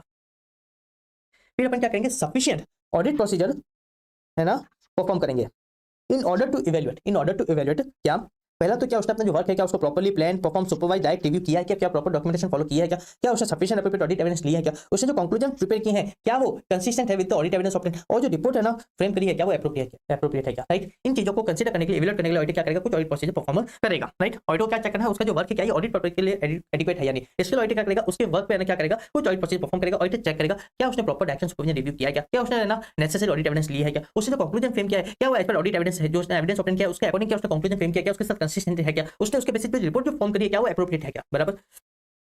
अब जो ऑडिट प्रोसीजर परफॉर्म करेंगे उसका नेचर एंड एक्शन क्या रहने वाला है, उसका नेचर एंड एक्शन क्या रहने वाला है, तो डिपेंड करेगा कि जजमेंट कितना था, वहां पे रिस्क ऑफ मटेरियल मिसस्टेटमेंट कितनी थी, राइट, साथ में उसकी ऑब्जेक्टिविटी के रिगार्डिंग ऑडिटर के क्या कंक्लूजन थे, साथ में जो कॉम्पिटेंसी वगैरह थी, राइट, वहां पे है ना उसके रिगार्डिंग ऑडिटर की क्या है ना कंक्लूजन थे, बराबर। साथ में क्या बोलता है जो ऑडिटर है उसको थ्रू आउट ऑडिट क्या करना है, अलर्ट रहना है, राइट, कि ऑडिटर ने जो कंक्लूजन फ्रेम किया था with respect to internal auditor क्या वो आज भी एप्रोप्रिएट है या नहीं है, राइट, या फिर मुझे उसके अगेन जिस बेसिस पे मैंने जो कंक्लूजन फ्रेम किया था, राइट, क्या मुझे उसके अलावा कोई दूसरी इंफॉर्मेशन मिली है क्या, राइट, क्यों क्या करी है, कोई डाउटफुल है ना सिचुएशन क्रिएट कर रही है, ठीक है, क्या बोल रहा है ये बेसिकली बात कर रहा है आपको क्या करना है, प्रोफेशनल स्केप्टिसिज्म मेंटेन करना है थ्रू आउट ऑडिट, कि आपने जो कंक्लूजन फ्रेम किया था with respect to internal auditor क्या ये आज भी वैलिड है या नहीं है, या फिर मुझे उसमें कोई चेंजेस करने की जरूरत है या नहीं।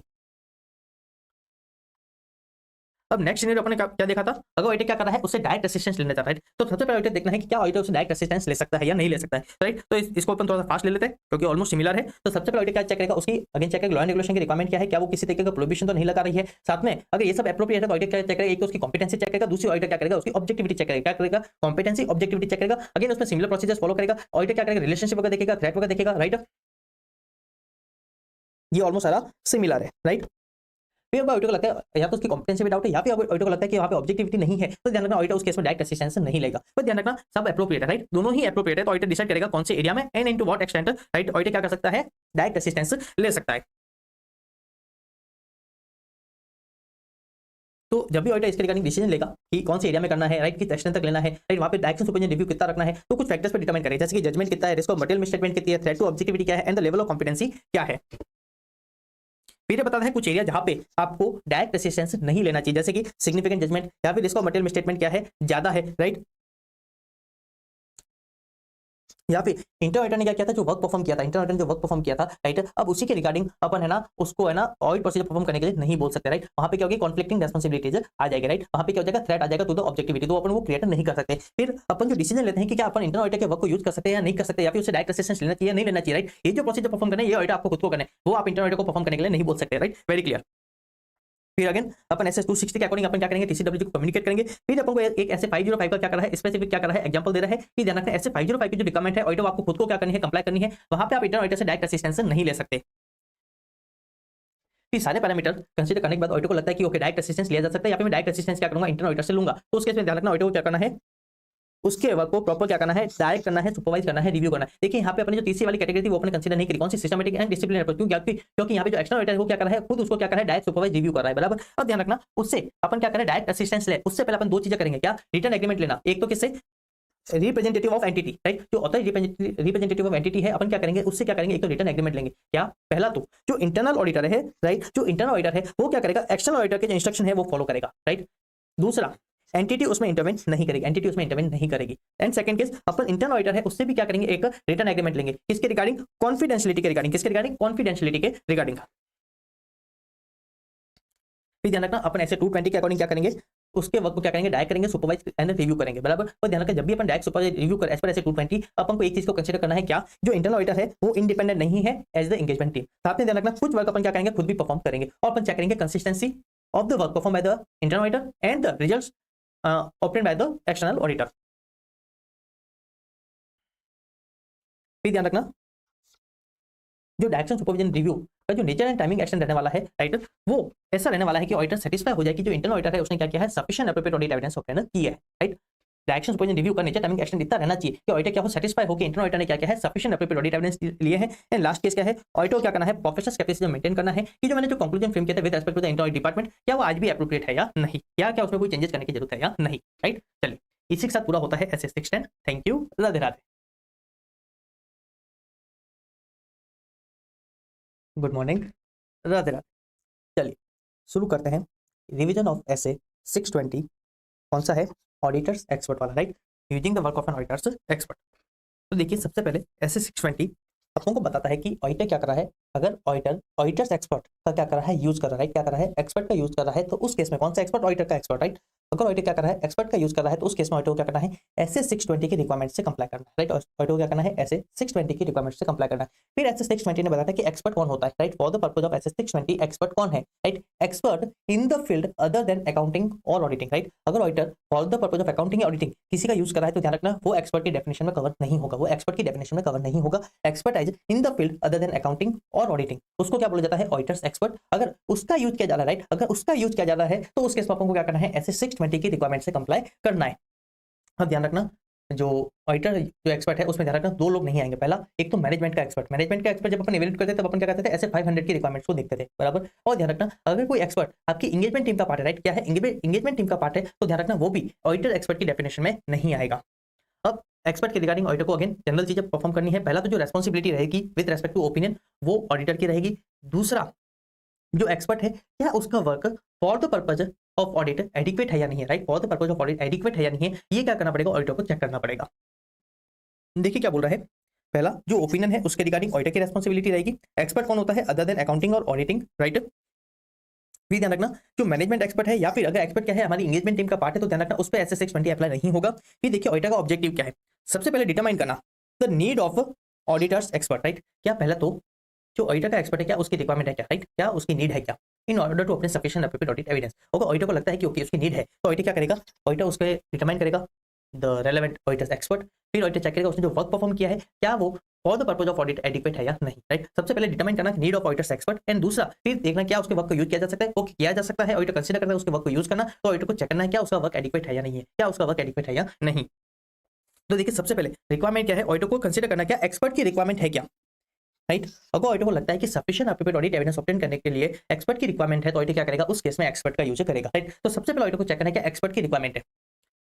कुछ एरिया जहाँ पे एक्सपर्ट की असिस्टेंस रिक्वायर्ड हो सकती है, जैसे कि एंटिटी की अंडरस्टैंडिंग लेने के लिए, राइट। अगर एंटिटी को सिग्निफिकेंट टेक्नोलॉजी यूज करी है तो हो सकता है उसकी अंडरस्टैंडिंग के लिए है ना एक्सपर्ट की जरूरत हो, एप्लीकेबल लॉ एंड रेगुलेशन की अंडरस्टैंडिंग के लिए, नेचर ऑफ ऑपरेशन वगैरह के लिए, प्रोडक्शन प्लान वगैरह मल्टीपल चीजें हो सकती है, लॉ एंड रेगुलेशन के लिए हो सकता है एक्सपर्ट की रिक्वायरमेंट हो। तो सबसे पहले देखना है क्या अंडरस्टैंडिंग ऑफ एंटिटी के लिए क्या एक्सपर्ट की जरूरत है, राइट। फिर उसके बेसिस पे रिस्क को आइडेंटिफाई असेस करने के लिए क्या एक्सपर्ट की जरूरत है, राइट। फिर अपन जो ऐसे रिस्क आइडेंटिफाई असेस करी है उसके रिगार्डिंग जो अपन रेस्पॉन्स डिजाइन करेंगे at the financial statement level and adjustment level, उस रिस्क को एड्रेस करने के लिए क्या उन रिस्क को एड्रेस करने के लिए जो अपन रेस्पॉन्स डिजाइन कर रहे हैं क्या उसकी डिजाइनिंग करने के लिए क्या एक्सपर्ट की रिक्वायरमेंट है, राइट। अपन ने जो sufficient appropriate audit evidence obtain किए हैं, क्या वो सफिशिएंट एंड एप्रोप्रिएट है क्या, राइट। अपन ने जो ऑडिट एविडेंस ऑब्टेन किए हैं उस रिस्क को एड्रेस करने के लिए क्या वो सफिशिएंट एप्रोप्रिएट है क्या, राइट। इन चीजों को असिस्ट करने के लिए क्या एक्सपर्ट की रिक्वायरमेंट है। अगर ऑडिटर को लगता है कि ओके इनके लिए एक्सपर्ट की रिक्वायरमेंट है तो ऑडिटर क्या करेगा, एक्सपर्ट के लिए अपना काम है ना परफॉर्म करेगा, राइट।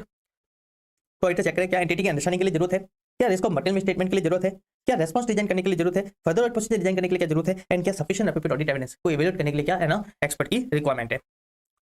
फिर देखिए कुछ फैक्टर्स ऑडिटर कंसीडर करता है while deciding the requirement of expert। पहला तो क्या मैनेजमेंट ने एक्सपर्ट का यूज किया है, दूसरा जिस मैटर के रिगार्डिंग एक्सपर्ट की रिक्वायरमेंट हो मैटर कैसा है, उसकी सिग्निफिकेंस क्या है, वहां पे कॉम्प्लेक्सिटी वगैरह क्या है, राइट। उस मैटर में रिस्क ऑफ मटेरियल स्टेटमेंट क्या है, alternate source of audit evidence available with the auditor, right. Auditor के पास दूसरे है ना ऑडिट एविडेंस क्या अवेलेबल है विद द मैटर से कंसर्न, राइट।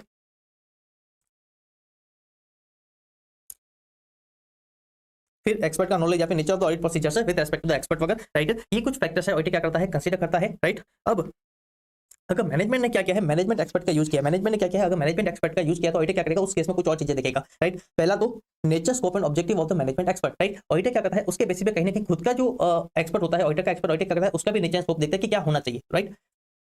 साथ में ऑडिटर देखिएगा जो एक्सपर्ट है क्या वो एम्प्लॉयड है या फिर क्या वो कॉन्ट्रैक्ट बेसिस पे, राइट। साथ में एंटिटी ने क्या कंट्रोल्स लगा रखे हैं, राइट, इंटरनल कंट्रोल्स लगा रखे हैं, राइट। मैं अभी यहाँ पे अपन क्या बात कर रहे हैं, इंटरनल कंट्रोल की बात कर रहे हैं, और अपन क्या करेंगे उसकी कॉम्पिटेंसी कैपेबिलिटी वगैरह चेक करेंगे, एंड अपन चेक करेंगे जो एक्सपर्ट है, राइट, क्या वो किसी है ना उसके पास कोई डिग्री है क्या, राइट, क्या वो किसी प्रोफेशनल बॉडी का मेंबर है क्या, और क्या उसको उस केस में क्या कोई प्रोफेशनल स्टैंडर्ड से कंप्लाई वगैरह करना है क्या, राइट। अपन यहाँ पे कुछ एग्जांपल्स भी देखे थे जहाँ पे है ना ऑडिटर को एक्सपर्ट की रिक्वायरमेंट हो सकती है, राइट। देखिए ये इसी के रिगार्डिंग एग्जांपल्स अपन ने देखे थे, जो एरिया था अपन इसी के रिगार्डिंग, जैसे कि हो सकता है सिग्निफिकेंट लिटिगेशन को है ना अंडरस्टैंडिंग के लिए अपन है ना हो सकता है अपन को एक्सपर्ट की रिक्वायरमेंट हो, लॉ एंड रेगुलेशन की अंडरस्टैंडिंग के लिए हो सकता है ना एक्सपर्ट की रिक्वायरमेंट हो, काफी एक्चुअली वैल्यूएशन वगैरह जो होते हैं वहाँ पे अपन को हो सकता है इसकी रिक्वायरमेंट हो, अपन डीकमीशनिंग लायबिलिटी वगैरह देखा था, right, site clean up cost वगैरह देखा था, हो सकता है उसके रिगार्डिंग अपन को एक्सपर्ट की रिक्वायरमेंट हो, राइट, या फिर कॉम्प्लेक्स टैक्स मैटर को लेकर हो सकता है, राइट, या फिर जो कॉम्प्लेक्स फाइनेंशियल इंस्ट्रूमेंट वगैरह उनका जो वैल्यूएशन वगैरह होता है, राइट, वहाँ पे हो सकता है अपन को उसकी रिक्वायरमेंट वगैरह हो, right, land and building antics वगैरह जो होता है, राइट, इंटेंजिबल्स वगैरह होते हैं उनके वैल्यूएशन के रिगार्डिंग अपन को हो सकता है एक्सपर्ट की रिक्वायरमेंट होती है, अपन कुछ एग्जांपल्स भी देखे थे।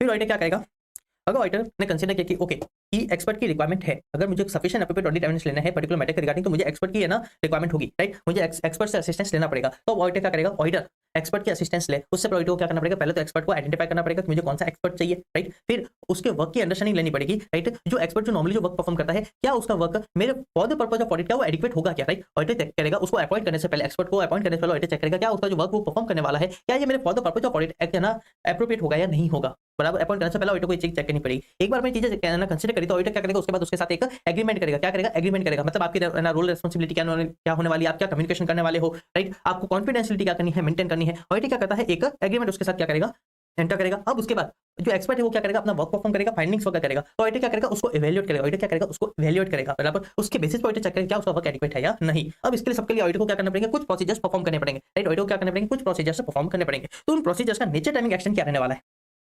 उन प्रोसीजर का नेचर टाइमिंग एक्सटेंड क्या रहने वाला है, तो डिपेंड करेगा कि नेचर ऑफ द मैटर, वहां पे रिस्क ऑफ मटेरियल स्टेटमेंट क्या है, क्या ये सिग्निफिकेंट है, एक्सपर्ट की क्या नॉलेज है ऑडिटर को, राइट, एंड जो एक्सपर्ट है क्या whether he subject to the forms of quality control policy, right, और ये जो मैटर है क्या है ऑडिट का इंटीग्रल है, राइट, या फिर कोई ना कोई इंडिविजुअल मैटर से रिलेटेड है, बराबर। ये कुछ फैक्टर्स है जिसके ऊपर डिपेंड करेंगे क्या nature timing extent of the audit procedure with respect to auditor's expert.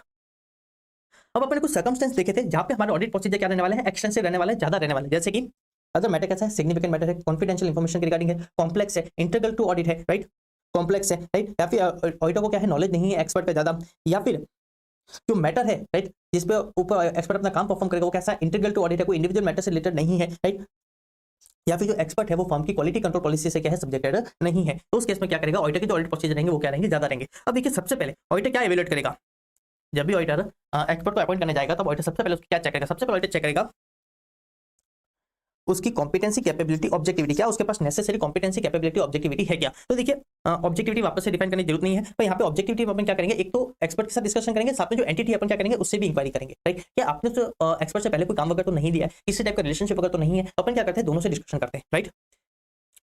अब इसके रिगार्डिंग अपन को कॉम्पिटेंसी कैपेबिलिटी ऑब्जेक्टिविटी इसके रिगार्डिंग इन्फॉर्मेशन कहाँ से मिलेगी, तो जैसे कि personal experience, discussion, other person familiar with the experts work, right, उसका क्वालिफिकेशन नॉलेज वगैरह, राइट, अगर उसने कोई बुक्स वगैरह पब्लिश कर रखी है, राइट, या फिर जो जो क्वालिटी कंट्रोल पॉलिसी वगैरह होती है वहां से आपको क्या मिलेगी उसके रिगार्डिंग आपको इन्फॉर्मेशन वगैरह मिलेगी, साथ में ऑडिटर का जो प्रायर एक्सपीरियंस वगैरह होता है वहां से भी आपको क्या मिलेगी उसके रिगार्डिंग इन्फॉर्मेशन मिलेगी, राइट।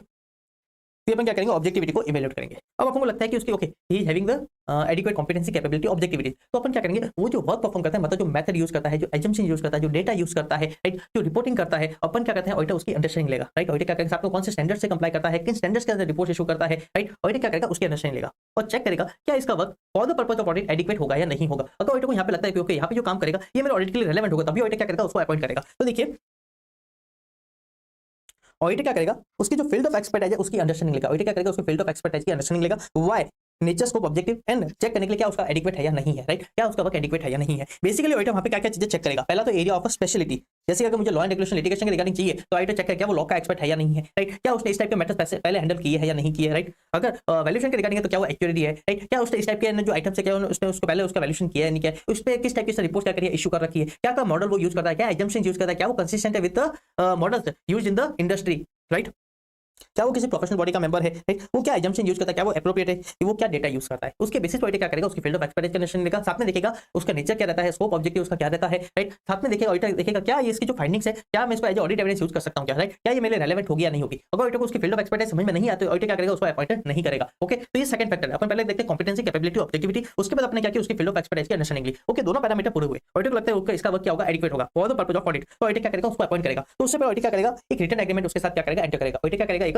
रिटन एग्रीमेंट उसके साथ एंटर करेगा जिसमें रिकॉर्ड किया जाएगा क्या, nature scope and objective, roles and responsibility of the auditor and the expert, communication and the requirement to maintain confidentiality, जो भी आप इंफॉर्मेशन ऑब्टेन करोगे, राइट, आप क्या करोगे वहां पे कॉन्फिडेंशियलिटी को क्या करोगे, मेंटेन करोगे। फिर अपन ने कुछ मैटर्स देखे थे जहां पे एग्रीमेंट क्या होगा, ज्यादा डिटेल होगा, राइट, जहां पे एग्रीमेंट क्या होगा, ज्यादा डिटेल होगा, ध्यान रखना ये इससे ज्यादा थोड़े से मिलते जुलते होंगे। अब यहाँ पे अपन जो फैक्टर देखेंगे ये इससे क्या होंगे, मिलते जुलते होंगे। जैसे कि क्या बोल रहा है, अगर वो जो वर्क परफॉर्म करने वाला किस पे है, ऑन द सेंसिटिव डेटा, या फिर जो रोल्स एंड रेस्पॉन्सिबिलिटी है वो क्या है, नॉर्मली एक्सेप्शनल है, या फिर multiple law and regulation applicable, या फिर जो मैटर कैसा है, कॉम्प्लेक्स है, या फिर ऑडिटर को प्रीवियस एक्सपीरियंस नहीं है, या फिर जो मैटर है कैसा सिग्निफिकेंट मैटर है, उसके जो रिटन एग्रीमेंट होना चाहिए वो कैसा होना चाहिए, डिटेल होना चाहिए, कैसा होना चाहिए, डिटेल्ड होना चाहिए। अब लास्ट में एक बार मैंने उसको हायर कर दिया तो वो क्या करेगा, अपना वर्क परफॉर्म करेगा, ऑडिटर चेक करेगा क्या उसका वर्क एडिक्वेट है या नहीं, for the purpose of audit, क्या उसने मुझे सफिशिएंट एप्रोप्रिएट ऑडिट एविडेंस मिल रहा है या नहीं मिल। तो सबसे पहले ऑडिटर उसमें क्या चेक करेगा, उसका डेटा यूज करेगा, जो सोर्स डेटा यूज कर रहा है ऑडिटर क्या करेगा, उसको चेक करेगा क्या वो एक्यूरेट है, क्या वो कंप्लीट है, क्या वो रेलेवेंट, बराबर। उसके बाद ऑडिटर चेक करेगा उसने जो एजम्पशंस और जो मेथड यूज किया है क्या वो रेलेवेंट और रिलायबल है, राइट, राइट, क्या वो सोर्स डेटा ऑडिटर सबसे पहले उसका सोर्स डेटा चेक करेगा क्या वो एक्यूरेट है, कंप्लीट है, राइट, क्या वो रेलेवेंट है। उसके बाद ऑडिटर चेक करेगा वो जो एजम्पशंस और जो मेथड यूज कर रहा है क्या वो रेलेवेंट है, क्या वो रीजनेबल है, राइट। उसके बाद उसने जो फाइंडिंग्स करी है, उसने जो कंक्लूजन फ्रेम किया है, ऑडिटर चेक करेगा क्या वो रेलेवेंट है, क्या वो रीजनेबल है, राइट। दूसरा ऑडिटर चेक करेगा क्या वो कंसिस्टेंट है with the alternate audit evidence available with the auditor, right, क्या उसके साथ कंसिस्टेंट है, अभी जो ऑडिटर की अंडरस्टैंडिंग है और जो एक्सपर्ट है उसने जो फाइंडिंग निकाली है क्या वो दोनों कंसिस्टेंट है या नहीं, राइट। इसके बेसिस पर ऑडिटर चेक करेगा क्या उसका वर्क एडिक्वेट है या नहीं। अगर ऑडिटर सेटिस्फाई नहीं होता है with the adequacy of work तो ऑडिटर क्या करेगा, हो सकता है उसको और कुछ प्रोसीजर परफॉर्म करने का बोले, यहाँ पे ऑडिटर हो सकता है उस केस में खुद भी कुछ एक्स्ट्रा ऑडिट प्रोसीजर्स क्या करे, परफॉर्म करे। फिर अपन एक तीसरा केस देखा था, क्या देखा था, जो एक्सपर्ट वर्क है उसका रेफरेंस क्या ऑडिटर अपनी ऑडिट रिपोर्ट में दे सकता है, राइट। जो एक्सपर्ट का वर्क है क्या ऑडिटर उसका रेफरेंस अपनी ऑडिट रिपोर्ट में दे सकता है। तो वहां पे अपन अनमॉडिफाइड ओपिनियन के केस में क्या देखा था, नॉर्मली ऑडिटर क्या करेगा, जो एक्सपर्ट का वर्क है उसका रेफरेंस नहीं देगा in his auditor report, right, unless required by law और regulation, unless required by law और रेगुलेशन। अगर लॉ एंड रेगुलेशन बोलते हैं कि आपको क्या करना है, उसका रेफरेंस देना है, तो उसके साथ में ऑडिटर एक स्टेटमेंट देगा क्या कि एक्सपर्ट के वर्क के कारण ऑडिटर की रेस्पॉन्सिबिलिटी कम नहीं होती है, ऑडिटर की रेस्पॉन्सिबिलिटी कम नहीं होती है। फिर सेकंड केस था किसका, अनमॉडिफाइड ओपिनियन का। क्या था, अनमॉडिफाइड ओपिनियन का। देखिए वहां पे ऑडिटर को जजमेंट रहेगा, ऑडिटर का, ऑडिटर को लगता है कि जो मॉडिफिकेशन ऑफ ओपिनियन है उसको एक्सप्लेन करने के लिए एक्सपर्ट के वर्क का रेफरेंस देना क्या है जरूरी है, एक्सपर्ट के वर्क का रेफरेंस देना क्या है जरूरी है। तो उस केस में ऑडिटर क्या करेगा, उस एक्सपर्ट के वर्क का क्या करेगा, रेफरेंस देगा, राइट, उसके जो एक्सपर्ट है उसके वर्क का क्या करेगा, रेफरेंस देगा। बट ध्यान रखना ऑडिटर वहां पे एक स्टेटमेंट देगा कि ध्यान रखना इसके कारण ऑडिटर की रेस्पॉन्सिबिलिटी कम नहीं होती है, इसके रिगार्डिंग ऑडिटर की रेस्पॉन्सिबिलिटी कम नहीं होती है इसके कारण, राइट। चलिए इसी के साथ पूरा होता है SS 620। Thank you, Radhe Radhe, good morning, Radhe Radhe. चलिए शुरू करते हैं रिवीजन ऑफ एसए 540। क्या है, auditing accounting estimate including fair value accounting estimate. ये क्या है, एक स्पेसिफिक स्टैंडर्ड है, राइट। चलिए शुरू करते हैं एसए 540 का स्कोप। देखिए एसए 540 ऑडिटर को बोलता है कि जो अकाउंटिंग एस्टिमेट जो मैनेजमेंट करता है while preparing the financial statement including fair value accounting estimate, उनके रिगार्डिंग ऑडिटर की क्या रेस्पॉन्सिबिलिटी, राइट, उनके रिगार्डिंग ऑडिटर की रेस्पॉन्सिबिलिटी क्या है, ये कौन बताता है, एसए 540। और देखिए आपको पता है accounting estimates are integral part when preparing the financial statement. Financial statement बनाते हुए मैनेजमेंट को बहुत सारे अकाउंटिंग एस्टिमेट्स लेने पड़ते हैं, बराबर। तो ये बताता है कि उन एस्टिमेट्स के रिगार्डिंग ऑडिटर की क्या रेस्पॉन्सिबिलिटी, बराबर। तो देखिए सबसे पहले अकाउंटिंग एस्टिमेट ये है ना स्टैंडर्ड अपन को अकाउंटिंग एस्टीमेट के बारे में कुछ बताता है, कुछ स्कोप बताता है, राइट, इसका कुछ नेचर वगैरह बताता है, उसके अकॉर्डिंग क्या होता है ऑडिटर की रेस्पॉन्सिबिलिटी डिपेंड करती है। तो देखिए सबसे पहले क्या बोलता है जो अकाउंटिंग एस्टीमेट, राइट, इसके मीनिंग से आपको पता चलता है कि एस्टीमेट ये क्या है, एस्टीमेट है, बराबर, मतलब एस्टीमेट क्या होता है, ऐसे अमाउंट या फिर ऐसे ट्रांजेक्शन जिसको अपन प्रिसाइजली मेजर नहीं कर सकते, राइट, जिनको प्रिसाइजली मेजर नहीं कर सकते उसको अपन क्या बोलते हैं, अकाउंटिंग एस्टीमेट। और जैसे ही जिसको अपन प्रिसाइजली मेजर नहीं कर सकते वहां पे क्या होता है, एक अनसर्टेनिटी आती है, राइट, वहां पे क्या होती है, एक अनसर्टेनिटी आती है कि अपन जो अमाउंट एस्टीमेट कर रहे हैं और उसका जो एक्चुअल आउटकम होगा दोनों में क्या होगा, डिफरेंस होगा। जो एक्चुअल आउटकम होगा और जो हम एस्टीमेट कर रहे हैं वहां पे एक पॉसिबिलिटी है, राइट, जिसको अपन क्या बोलते हैं, अनसर्टेनिटी, कि दोनों में क्या होगा, डिफरेंस होगा, एंड ऑफ कोर्स, राइट। तो ये क्या बोल रहा है, अकाउंटिंग एस्टीमेट क्या होते हैं, ऐसे आइटम जिसको प्रिसाइजली मेजर नहीं किया जा सकता उसको अपन क्या बोलते हैं, अकाउंटिंग एस्टीमेट, राइट।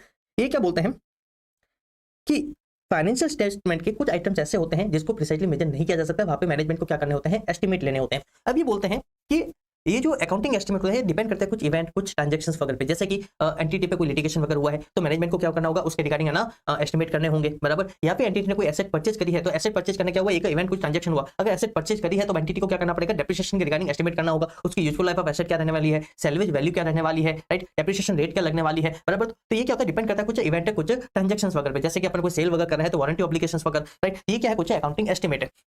फिर देखिए ये जो स्टैंडर्ड है ये स्पेसिफिकली एम्फेसाइज कर रहा है किसमें, फेयर वैल्यू अकाउंटिंग एस्टीमेट पे, राइट, किस पे फोकस कर रहा है, फेयर वैल्यू अकाउंटिंग एस्टीमेट पे। अपना जो एफआरएफ होता है, राइट, वो मैनेजमेंट को काफी बार क्या बोलता है कि आपको फेयर वैल्यू बेसिस पे आपको क्या करना है, अकाउंटिंग एस्टीमेट करना है, राइट, आपको क्या करना है, फेयर वैल्यू बेसिस पे आपको क्या करना है, अकाउंटिंग एस्टीमेट करना है, राइट। फेयर वैल्यू बेसिस क्या होता है, राइट, मैनेजमेंट क्या करती है, मैनेजमेंट क्या करती है, measurement date, right, that is the 31st March, right, measurement date पे क्या करती है, कुछ चीजों को एस्टीमेट करती है on the basis of fair value. Fair value मतलब क्या है, अपन मार्केट अप्रोच फॉलो करते हैं जहाँ पे क्या होती है, दो अनरिलेटेड पार्टी होती है, दोनों क्या करते हैं, अपने बेस्ट राइट कंसीडरेशन क्या करती है, फॉलो करती है, राइट, राइट, उसको अपन क्या बोलते हैं, फेयर वैल्यू अकाउंटिंग एस्टीमेट। अब देखिए फेयर वैल्यू अकाउंटिंग एस्टीमेट पे इसने एम्फेसाइज क्यों किया है, क्योंकि देखिए जो फेयर वैल्यू अकाउंटिंग एस्टीमेट है, राइट, वहां पे जो अनसर्टेनिटी होती है वो नॉर्मली क्या होती है, ज्यादा होती है। क्यों, क्योंकि ये मार्केट बेस्ड अप्रोच है, राइट, ये आउटसाइड एंटिटीज कंट्रोल है, बराबर। यहाँ पे जो एजम्पशंस वगैरह लिए जाएंगे, राइट, यहाँ पे जो इनपुट्स वगैरह है वो क्या है, आउटसाइड एंटिटी है, और मार्केट जो है वो क्या होता है, सिग्निफिकेंटली चेंज होता है, बराबर। इसलिए क्या बोल रहा है, फेयर वैल्यू अकाउंटिंग एस्टीमेट पे स्पेसिफिकली एम्फेसाइज किया है, राइट। यहाँ पे ऑडिटर को क्या करना चाहिए, और ज्यादा है ना प्रोफेशनल स्केप्टिसिज्म को है ना मेंटेन करना चाहिए, ऑडिटर को यहाँ पे और ज्यादा ड्यू डिलिजेंस मेंटेन करना चाहिए।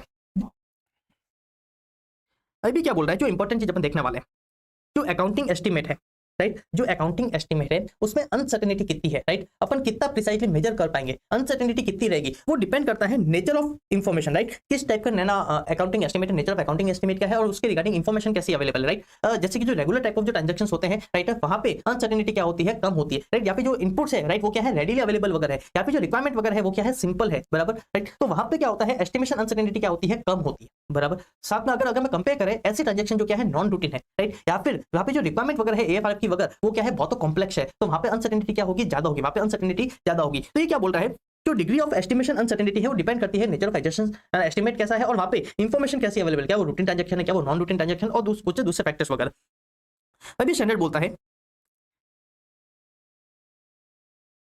कि जो रिस्क ऑफ मटेरियल मिसस्टेटमेंट है वो डिपेंड करता है on the degree of estimation uncertainty. जितनी ज्यादा अनसर्टेनिटी होगी उतनी ही ज्यादा क्या होगी, रिस्क ऑफ मटेरियल मिसस्टेटमेंट होगी। अब यहाँ पे अपन जो इंपॉर्टेंट पॉइंट कंसीडर किया था क्या, कि देखिए अपन जो अकाउंटिंग एस्टिमेट करते हैं और जो उसका जो एक्चुअल आउटकम होता है, बराबर, दोनों में जो डिफरेंस आता है उसको अपन मिस स्टेटमेंट नहीं बोलते। क्यों, क्योंकि यहाँ पे एस्टिमेशन होता ही वो है, राइट, जिसको अपन क्या कर रहे हैं, एस्टिमेट कर रहे हैं, जिसको प्रिसाइजली मेजर नहीं कर सकते, तो उसके एक इनहेरेंट, राइट, वहां पे एक इनहेरेंट फैक्टर है क्या, कि जो डिफरेंस होगा ऑफ कोर्स उसकी पॉसिबिलिटी है डिफरेंस आने की, तो जो डिफरेंस होता है उसको अपन मिस स्टेटमेंट नहीं कहते, उसको अपन मिस स्टेटमेंट नहीं कहते। तो यहाँ पे ऑडिटर की रिस्पांसिबिलिटी क्या with respect to accounting estimate, अगर डिफरेंस आता है तो देखिए यहाँ पे ऐसे 540 क्या बोलता है ऑडिटर को, ऑडिटर आपको देखना है जो मैनेजमेंट अकाउंटिंग एस्टिमेट ले रही है, जो फेयर वैल्यू अकाउंटिंग एस्टिमेट ले रही है, मैनेजमेंट जो अकाउंटिंग एस्टिमेट ले रही है, क्या वो रीजनेबल है, राइट, क्या वो रीजनेबल है, A5 की रिक्वायरमेंट को कंसीडर करते हुए, एंटिटी पे जो दूसरी जो नेचर ऑफ ऑपरेशंस है या फिर उसके जो कंट्रोल्स वगैरह या फिर जो इंडस्ट्री वगैरह जो सिनेरियो है, राइट, उसको कंसीडर करते हुए क्या जो मैनेजमेंट जो अकाउंटिंग एस्टिमेट ले रही है क्या वो रीजनेबल है, ऑडिटर क्या चेक करना है, क्या अकाउंटिंग एस्टिमेट रीजनेबल है, और दूसरा क्या मैनेजमेंट अकाउंटिंग एस्टिमेट के रिगार्डिंग एडिक्वेट डिस्क्लोजर दे रही है या नहीं दे रही है। मेन चीज आपको यहाँ पे क्या चीज देखनी है, क्या अकाउंटिंग एस्टिमेट रीजनेबल है, दूसरा क्या मैनेजमेंट एडिक्वेट डिस्क्लोजर दे रही है या नहीं दे रही है। देखिए इसी चीज को हाईलाइट किया गया, क्या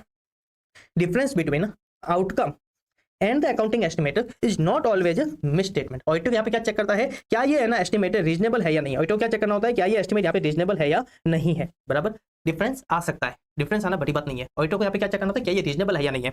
तो देखिए ऑडिटर का ऑब्जेक्टिव क्या है, ऑडिटर को सफिशिएंट एप्रोप्रिएट ऑडिट एविडेंस लेना है किसके regarding, accounting estimate including fair value accounting estimate whether they are reasonable और नॉट, एंड दूसरा whether the management provide adequate disclosure और नॉट, राइट, क्या मैनेजमेंट एडिक्वेट डिस्क्लोजर दे रही है या नहीं दे रही है with respect to the accounting estimate in the financial statement. Auditor क्या करता है, ऑडिटर दो चीजें चेक करता है, क्या तो अकाउंटिंग एस्टिमेट रीजनेबल है, दूसरा क्या मैनेजमेंट एडिक्वेट डिस्क्लोजर दे रही है या नहीं दे रही है। इसके लिए ऑडिटर क्या करता है, sufficient appropriate audit evidence obtain करता है। अब इस ऑब्जेक्टिव को अचीव करने के लिए, राइट, चेक करने के लिए कि अकाउंटिंग एस्टिमेट रीजनेबल है या नहीं है, राइट, क्या एडिक्वेट डिस्क्लोजर है या नहीं है, इसके लिए ऑडिटर को क्या करना पड़ेगा, कुछ रिक्वायरमेंट से कंप्लाई करनी होगी, बेसिकली ऑडिटर को कुछ ऑडिट प्रोसीजर परफॉर्म करने होंगे, राइट। अब अपन देखने वाले हैं रिक्वायरमेंट। तो अपन यहाँ पे सबसे पहले क्या देखा था, ऑडिटर यहाँ पे क्या करेगा, 3 फेजेस में फिर से सारी चीजें परफॉर्म करेगा। सबसे पहले ऑडिटर क्या करेगा, रिस्क असेसमेंट प्रोसीजर परफॉर्म करेगा, उसके बेसिस पे जो भी रिस्क असेस करी जाएगी उसके रिगार्डिंग ऑडिटर क्या करेगा, एप्रोप्रिएट रेस्पॉन्स डिजाइन करेगा और परफॉर्म करेगा। एंड लास्ट में क्या करेगा, evaluation of the auditor evidence, मतलब ये 5 की रिक्वायरमेंट से कंप्लाई हुआ या नहीं हुआ, क्या प्रॉपर अकाउंटिंग एस्टिमेट किए गए नहीं किए गए, क्या एडिक्वेट डिस्क्लोजर दिया गया नहीं दिया गया, ऑडिटर क्या करेगा, इन चीजों को इवैल्यूएट करेगा, बराबर।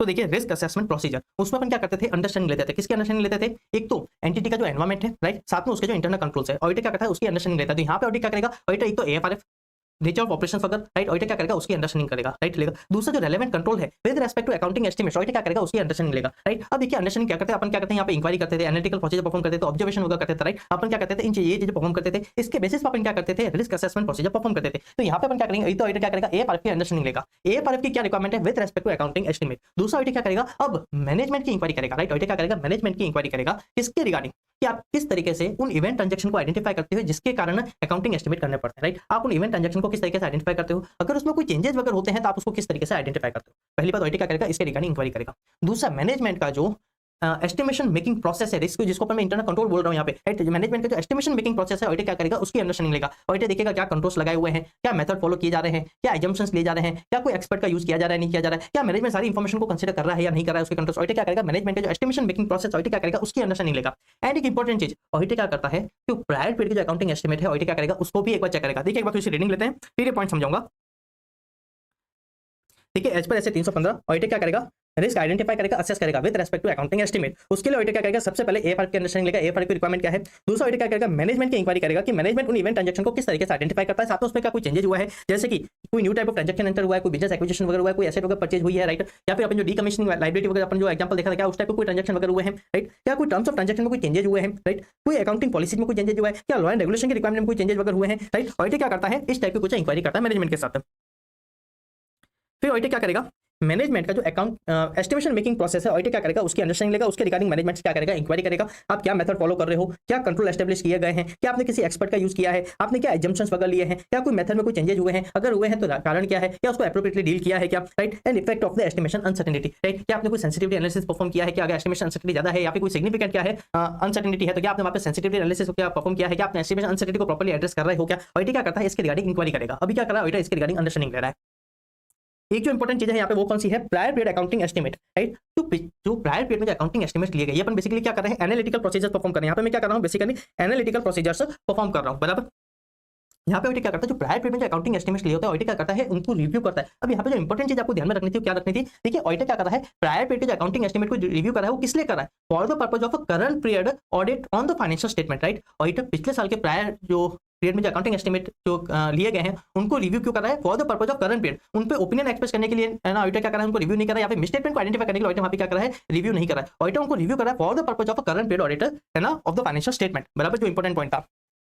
क्योंकि देखिए उन चीजों को रिव्यू करेगा तो ऑडिटर क्या होगा, करंट पीरियड के लिए ऑडिटर को रेलेवेंट ऑडिट एविडेंस मिलेंगे। ऑडिटर को पता चलेगा कि जो मैनेजमेंट ने अकाउंटिंग एस्टिमेट किया था, जो एक्चुअल आउटकम था, राइट, दोनों में डिफरेंस कितना था, क्या सिग्निफिकेंट डिफरेंस था, वहां पे ना एस्टिमेशन अनसर्टेनिटी कितनी थी। अगर मैनेजमेंट मान लीजिए अपन जैसे प्रोडक्शन प्लान की जो अपन अंडरस्टैंडिंग ली थी यार नॉर्मल वेस्टेज कितना होना चाहिए, बराबर, सपोज अपन है ना एस्टिमेट किया था मैनेजमेंट ने 10% नॉर्मल वेस्टेज होता है, पर एक्चुअल में हुआ 13%, बराबर। तो क्या मैनेजमेंट इस चीज को करंट पीरियड में एड्रेस किया या नहीं किया, बराबर। या फिर मान लीजिए कोई स्टोरेज के कारण या फिर कोई प्रोसेसिंग के कारण क्या हो रहा था, वेस्टेज हो रहा था, मैनेजमेंट ने वहां पे कोई नए प्रोसीजर वगैरह लगाए, बराबर, तो हो सकता है उसके कारण मैनेजमेंट क्या कर रहा हो, 10% क्या कर रहा हो, अभी भी है ना वेस्टेज को कंसीडर कर रहा हो। तो राइट, ऑडिटर क्या करता है, ऑडिटर को रेलेवेंट ऑडिट एविडेंस मिलते हैं for the current period audit, बराबर। तो एक ध्यान रखना, पहला तो आप प्रायर पीरियड के जो है ना अकाउंटिंग एस्टिमेट है ऑडिटर उसको रिव्यू कर सकता है, या ऑडिटर के स्कोप में मैनेजमेंट ना नहीं बोल सकते आप प्रायर पीरियड के है ना अकाउंटिंग एस्टिमेट को रिव्यू नहीं करोगे। पर ध्यान रखना, रिव्यू ऑडिटर क्यों कर रहा है, for the purpose of current period audit, right, पिछले साल के आउटकम को है ना रिव्यू करने के लिए नहीं कर रहा है, बराबर।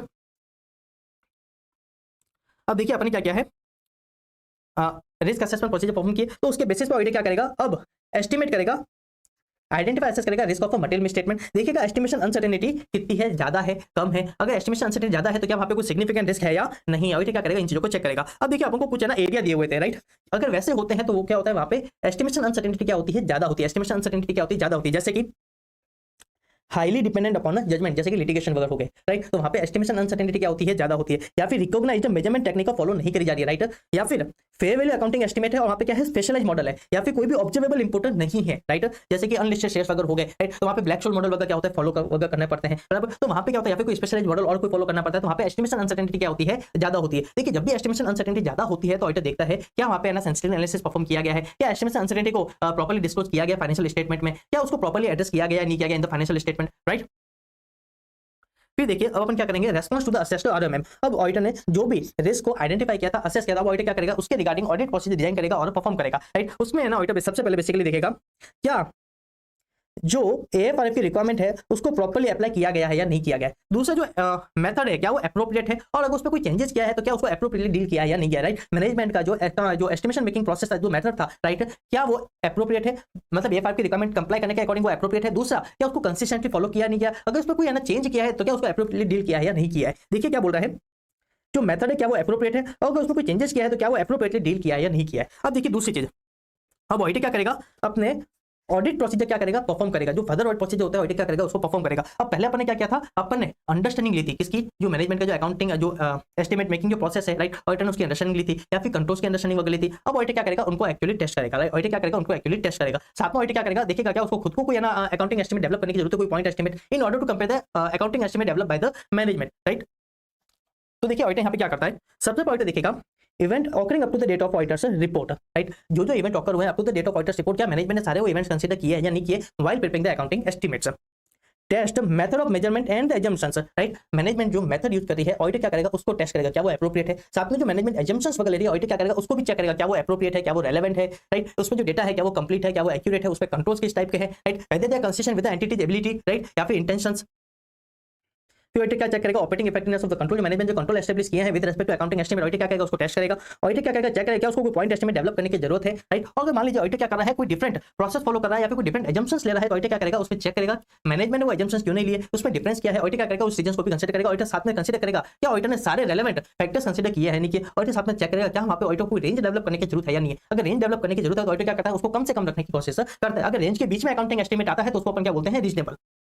और इसके साथ में चेक करेगा requirement of the specialised skill, जैसे कि अपने ना एक्चुअली वाला एग्जांपल लेना लिया था, तो वहां पे क्या था, अगर मैनेजमेंट ने एक्सपर्ट लेना कोई लिया है तो ऑडिटर चेक करेगा क्या मुझे भी कोई एक्सपर्ट की जरूरत है। ओके, सपोज मैनेजमेंट के पास है ना कोई एक्शन एक्सपर्ट लेने की जरूरत है, मैनेजमेंट में ऑलरेडी अवेलेबल था, तो ऑडिटर चेक करेगा क्या मुझे एक्चुअली वाली चीज को चेक करने के लिए क्या मुझे कोई है ना एक्सपर्ट लेने की जरूरत है या नहीं है।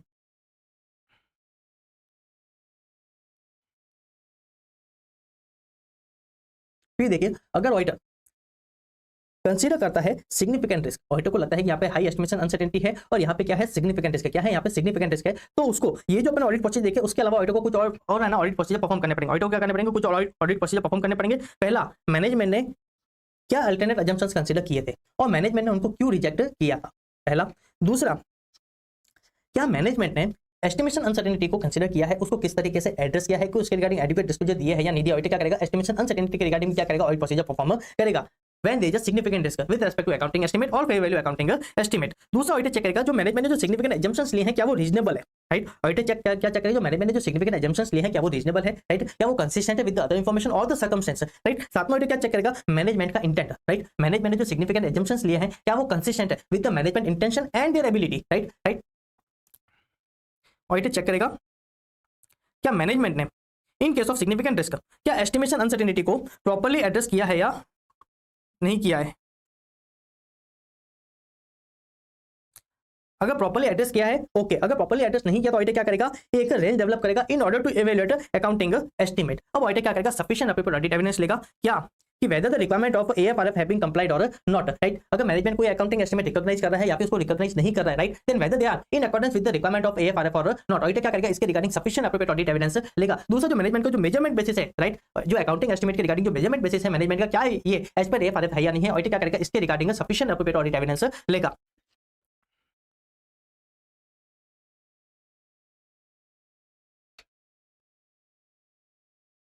फिर अपन जो इंपॉर्टेंट चीज देखने वाले हैं, क्या देखने वाले हैं, ऑडिटर चेक करेगा on the basis of risk assessment procedure and the response to assess risk, right. जो अकाउंटिंग एस्टिमेट मैनेजमेंट ने लिया या फिर जो डिस्क्लोजर दिया है क्या वो रीजनेबल है या नहीं है, बराबर। ऑडिटर क्या चेक करेगा, क्या वो रीजनेबल है या नहीं, क्या वो एज पर एफआरएफ है या नहीं है। सातवां ऑडिटर चेक करेगा जो मैनेजमेंट जो डिस्क्लोजर देती है क्या वो एज पर एफआरएफ है या नहीं है, क्या मैनेजमेंट ने प्रॉपर है ना बताया, क्या मेथड फॉलो किया गया है, क्या एजम्पशंस लिए गए हैं, राइट, क्या सिग्निफिकेंट चेंजेस वगैरह हुए हैं, क्या मैनेजमेंट ने एडिक्वेट डिस्क्लोजर दिया है नहीं दिया है, क्या मटेरियल अनसर्टेनिटी के रिगार्डिंग क्या प्रॉपर डिस्क्लोजर दिया है या नहीं दिया है। एंड काफी बार क्या होता है ऑडिटर चाहता है, राइट, ऑडिटर की रेस्पॉन्सिबिलिटी का या फिर ऑडिटर की रिक्वायरमेंट करो, ऑडिटर काफी बार क्या होता है एडिशनल डिस्क्लोजर देने की बात करता है in order to comply with true and fair view. काफी बार क्या होता है डिस्क्लोजर एज पर एफआरएफ होता है, और ऑडिटर को लगता है in order to give true and fair view management को कुछ एडिशनल डिस्क्लोजर देने चाहिए, तो ऑडिटर चेक करे क्या वो मैनेजमेंट एडिशनल डिस्क्लोजर दे रही है या नहीं दे रही है, राइट। एंड इसके of significant risk auditor check करेगा क्या मैनेजमेंट ने एस्टिमेशन अनसर्टेनिटी के रिगार्डिंग एडिक्वेट डिस्क्लोजर दिया है या नहीं दिया है, राइट। अगर कोई सेंसिटिविटी एनालिसिस परफॉर्म किया है तो उसके क्या रिजल्ट मैनेजमेंट डिस्क्लोज कर रही है या नहीं कर रही है, या फिर उसको है ना कंसीडर किया है या नहीं किया है। एंड एक इंपॉर्टेंट थिंग मैनेजमेंट बायस, राइट, ये एक इंपॉर्टेंट चीज है। क्या मैनेजमेंट जो अकाउंटिंग एस्टिमेट ले रहा है क्या वो फेवरेबल तो नहीं ले रहा है खुद के लिए, राइट, या फिर कुछ ऑपरेटिंग रिजल्ट्स को मैनिपुलेट करने के लिए तो है ना नहीं कर रहा है अकाउंटिंग एस्टिमेट। ऑडिटर को स्पेसिफिकली जब भी ऑडिटर क्या कर रहा है अकाउंटिंग एस्टिमेट को क्या कर रहा है इवैल्यूएट कर रहा है, तो ऑडिटर को वहां पे चीज कंसीडर करनी चाहिए क्या यहाँ पे मैनेजमेंट बायस तो नहीं है, राइट, क्या वो इंटेंशनल है या फिर अनइंटेंशनल। अपने दोनों के एग्जांपल लिए थे एक्चुअली वाले में, राइट। तो अगर अनइंटेंशनल है देन इट्स ओके, राइट, वो एरर वगैरह होगी। अगर इंटेंशनल है तो वो क्या होती है फ्रॉड वाला केस हो जाता है। कौन सा हो जाता है फ्रॉड वाला केस हो जाता है। तो देखिए अपने कुछ इंडिकेटर्स देखे थे, राइट, जो क्या करते हैं इंडिकेट करते हैं कि पर्टिकुलर गिवन केसेस में क्या हो सकती है मैनेजमेंट बायस हो सकती है। और ये ध्यान रखना इंडिकेशन जो होता है इंडिकेटर वो अपने आप में मिस स्टेटमेंट को है ना कंसीडर नहीं करता है, राइट। इंडिकेटर का मतलब ये नहीं कि वहां पे क्या है हमेशा मिस स्टेटमेंट होगी, बराबर। अगर इंडिकेटर होते हैं तो ऑडिटर को क्या होता है वहां पे other audit procedure further audit procedure perform करने होते हैं in order to conclude whether there is a misstatement और नॉट। अगर मिस स्टेटमेंट है तो क्या ये एरर के कारण है या फ्रॉड के कारण है, बराबर। तो कुछ एग्जांपल दिए थे जैसे कि change in accounting estimate, right, accounting estimate में क्या कर रहा है मैनेजमेंट चेंज कर रहा है जबकि सर्कमस्टेंस में कोई भी चेंजेस नहीं हुआ है, राइट, कोई भी चेंजेस नहीं हुआ फिर भी मैनेजमेंट क्या कर रहा है अकाउंटिंग एस्टिमेट में चेंज कर रहा है। या फिर एंटिटी क्या कर रही है खुद के एजम्पशंस फॉलो कर रही है, ऑब्जर्वेबल इनपुट्स है मार्केट में, ऑब्जर्वेबल इनपुट्स है सब वो फॉलो कर रहे हैं, फिर भी क्या कर रही है एंटिटी क्या कर रही है खुद के एजम्पशंस क्या कर रही है फॉलो कर रही है। तो अगेन इट्स इंडिकेटर कि यहाँ पे क्या हो सकता है पॉसिबल मैनेजमेंट बायस हो सकते हैं। अब हो सकता है एंटिटी के एजम्पशंस और ज्यादा रेलेवेंट हो तो उस केस में इट्स वेल एंड गुड, अगर नहीं है तो ऑडिटर क्या करता है चेक करता है, बराबर। या फिर मैनेजमेंट का जो पॉइंट एस्टिमेट है हो सकता है वो फेवरेबल हो, या फिर मैनेजमेंट क्या कर रहा हो कोई ऑप्टिमिज्म या फिर पेसिमिज्म का क्या कर रही है पैटर्न फॉलो कर रही है, देन दिस पैटर्न इंडिकेट कि यहाँ पे क्या हो सकती है मैनेजमेट बायसनेस हो सकती है, बराबर। लास्ट में ऑडिटर क्या करेगा मैनेजमेंट से रिटर्न रिप्रेजेंटेशन लेगा किसके रिगार्डिंग क्या आपने जो भी सिग्निफिकेंट एजम्पशंस लिए हैं क्या वो रीजनेबल है या नहीं, उसके लिए ऑडिटर क्या करेगा रिटर्न रिप्रेजेंटेशन देगा, राइट। साथ में आपका जो मेथड है क्या वो एप्रोप्रिएट है, राइट, उसके रिगार्डिंग ऑडिटर देना रिटर्न रिप्रेजेंटेशन लेगा। मैनेजमेंट क्या आपने सारे इवेंट्स को कंसीडर किया या नहीं किया उसके रिगार्डिंग ऑडिटर क्या करेगा उनसे रिटर्न रिप्रेजेंटेशन लेगा, राइट। इसके रिगार्डिंग ऑडिटर क्या करता है रिटर्न रिप्रेजेंटेशन लेता है। चलिए इसके साथ अपना पूरा होता है ऐसे 540। Thank you, Radhe Radhe, good morning, Radhe Radhe. चलिए शुरू करते हैं रिवीजन ऑफ ऐसे 520 क्या है एनालिटिकल प्रोसीजर। ये क्या बोलता है ऑडिटर को कि जब भी आप एनालिटिकल प्रोसीजर परफॉर्म करना चाहते हो as a substantive analytical procedure तो उस केस में आपको क्या करना है ऐसे 520 से क्या करना है कंप्लाई करना है। उस केस में आपको क्या करना है आपको relevant and reliable audit evidence obtain करना है विद द गिवन एडजस्टमेंट्स वगैरह। दूसरा क्या बोल रहा है ऑडिटर को कि आपको क्या करना चाहिए आपको एनालिटिकल प्रोसीजर परफॉर्म करना चाहिए at the near of the audit at the end of the auditor, right. इसमें ऑडिटर क्या करता है बेसिकली चेक करता है कि क्या जो एंटिटी की जो फाइनेंशियल स्टेटमेंट है क्या ये ऑडिटर की जो ओवरऑल अंडरस्टैंडिंग है विद द एंटिटी क्या ये दोनों कंसिस्टेंट है या नहीं है। इससे ऑडिटर को क्या होता है ओवरऑल कंक्लूजन फ्रेम करने में क्या होती है हेल्प मिलती है, राइट। इससे ऑडिटर को क्या होता है ओवरऑल कंक्लूजन फ्रेम करने में है ना हेल्प मिलती है। फिर ऐसे 520 बताता है कि एनालिटिकल प्रोसीजर क्या होता है, राइट। देखिए अपन क्या देखा था रेशियो एनालिसिस स्टैंड एनालिसिस, इसी को अपन क्या बोलते हैं analytical procedure, right. Analytical procedure में बेसिकली क्या होता है ऑडिटर क्या करता है फाइनेंशियल इंफॉर्मेशन को क्या करता है इवैल्यूएट करता है, क्या करता है इवैल्यूएट करता है। कैसे करता है by analysis of plausible relationship among both financial and non financial data, right.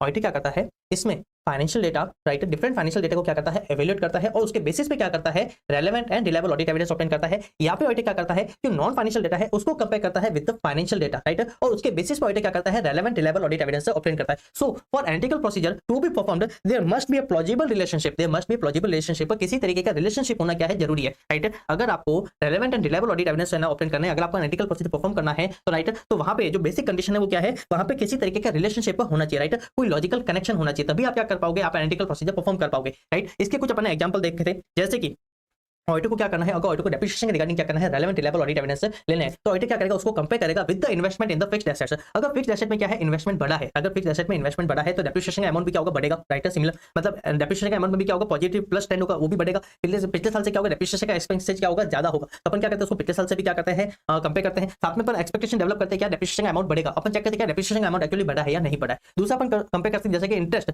With the loan amount, या फिर डेटर वगैरह कितने हैं, राइट। या फिर अपन कंपेयर कर सकते हैं sales with the debtors, right. साथ में अपन वहां पे इंडस्ट्री एवरेज वगैरह भी देख सकते हैं कि इंडस्ट्री एवरेज वहां पे क्या है, सेल्स रिसीवेबल्स वगैरह को लेके, राइट। साथ में अपन यहाँ पे क्या कर सकते हैं, नॉन फाइनेंशियल डेटा के साथ में भी अपन क्या कर सकते हैं, इसको कंपेयर कर सकते हैं, जैसे कि नंबर ऑफ वर्कर से पेरोल एक्सपेंसेज, बराबर, या फिर जो ऑक्यूपेंसी रेट वगैरह होती है, राइट, ऑक्यूपेंसी रेट वगैरह, उससे अपन क्या कर सकते हैं, ग्रॉस रेंटल रेवेन्यू भी अपन क्या कर सकते हैं, एक एक्सपेक्टेशन डेवलप कर सकते हैं, बराबर। वैकेंसी रेट क्या थी, राइट, रेंटल है ना, इनकम क्या है, राइट, मतलब उसकी रेट क्या है, बराबर, उससे अपन क्या कर सकते हैं, एक ग्रॉस रेवेन्यू भी अपन क्या कर सकते हैं, उसके रिगार्डिंग भी अपन एक्सपेक्टेशन डेवलप कर सकते हैं। तो बेसिक कंडीशन क्या है, यहाँ पे किसी तरीके का रिलेशनशिप होना चाहिए, राइट। अब इसको अपन कंपेयर करते हैं विद द प्रायर पीरियड, या फिर जो फोरकास्ट वगैरह होते हैं, या फिर with the non financial data, या फिर विद द फाइनेंशियल डेटा। अपना ऑब्जेक्टिव क्या है, अपन को क्या करना है, relevant and reliable audit evidence obtain करते हैं। अब अपन किस तरीके का अपन एनालिटिकल प्रोसीजर परफॉर्म करते हैं, उसके ऊपर डिपेंड करता है कि अपन को कितना लेवल ऑफ एश्योरेंस मिलेगा, किस टाइप के एविडेंस अपन को ऑब्टेन हो रहे हैं, राइट।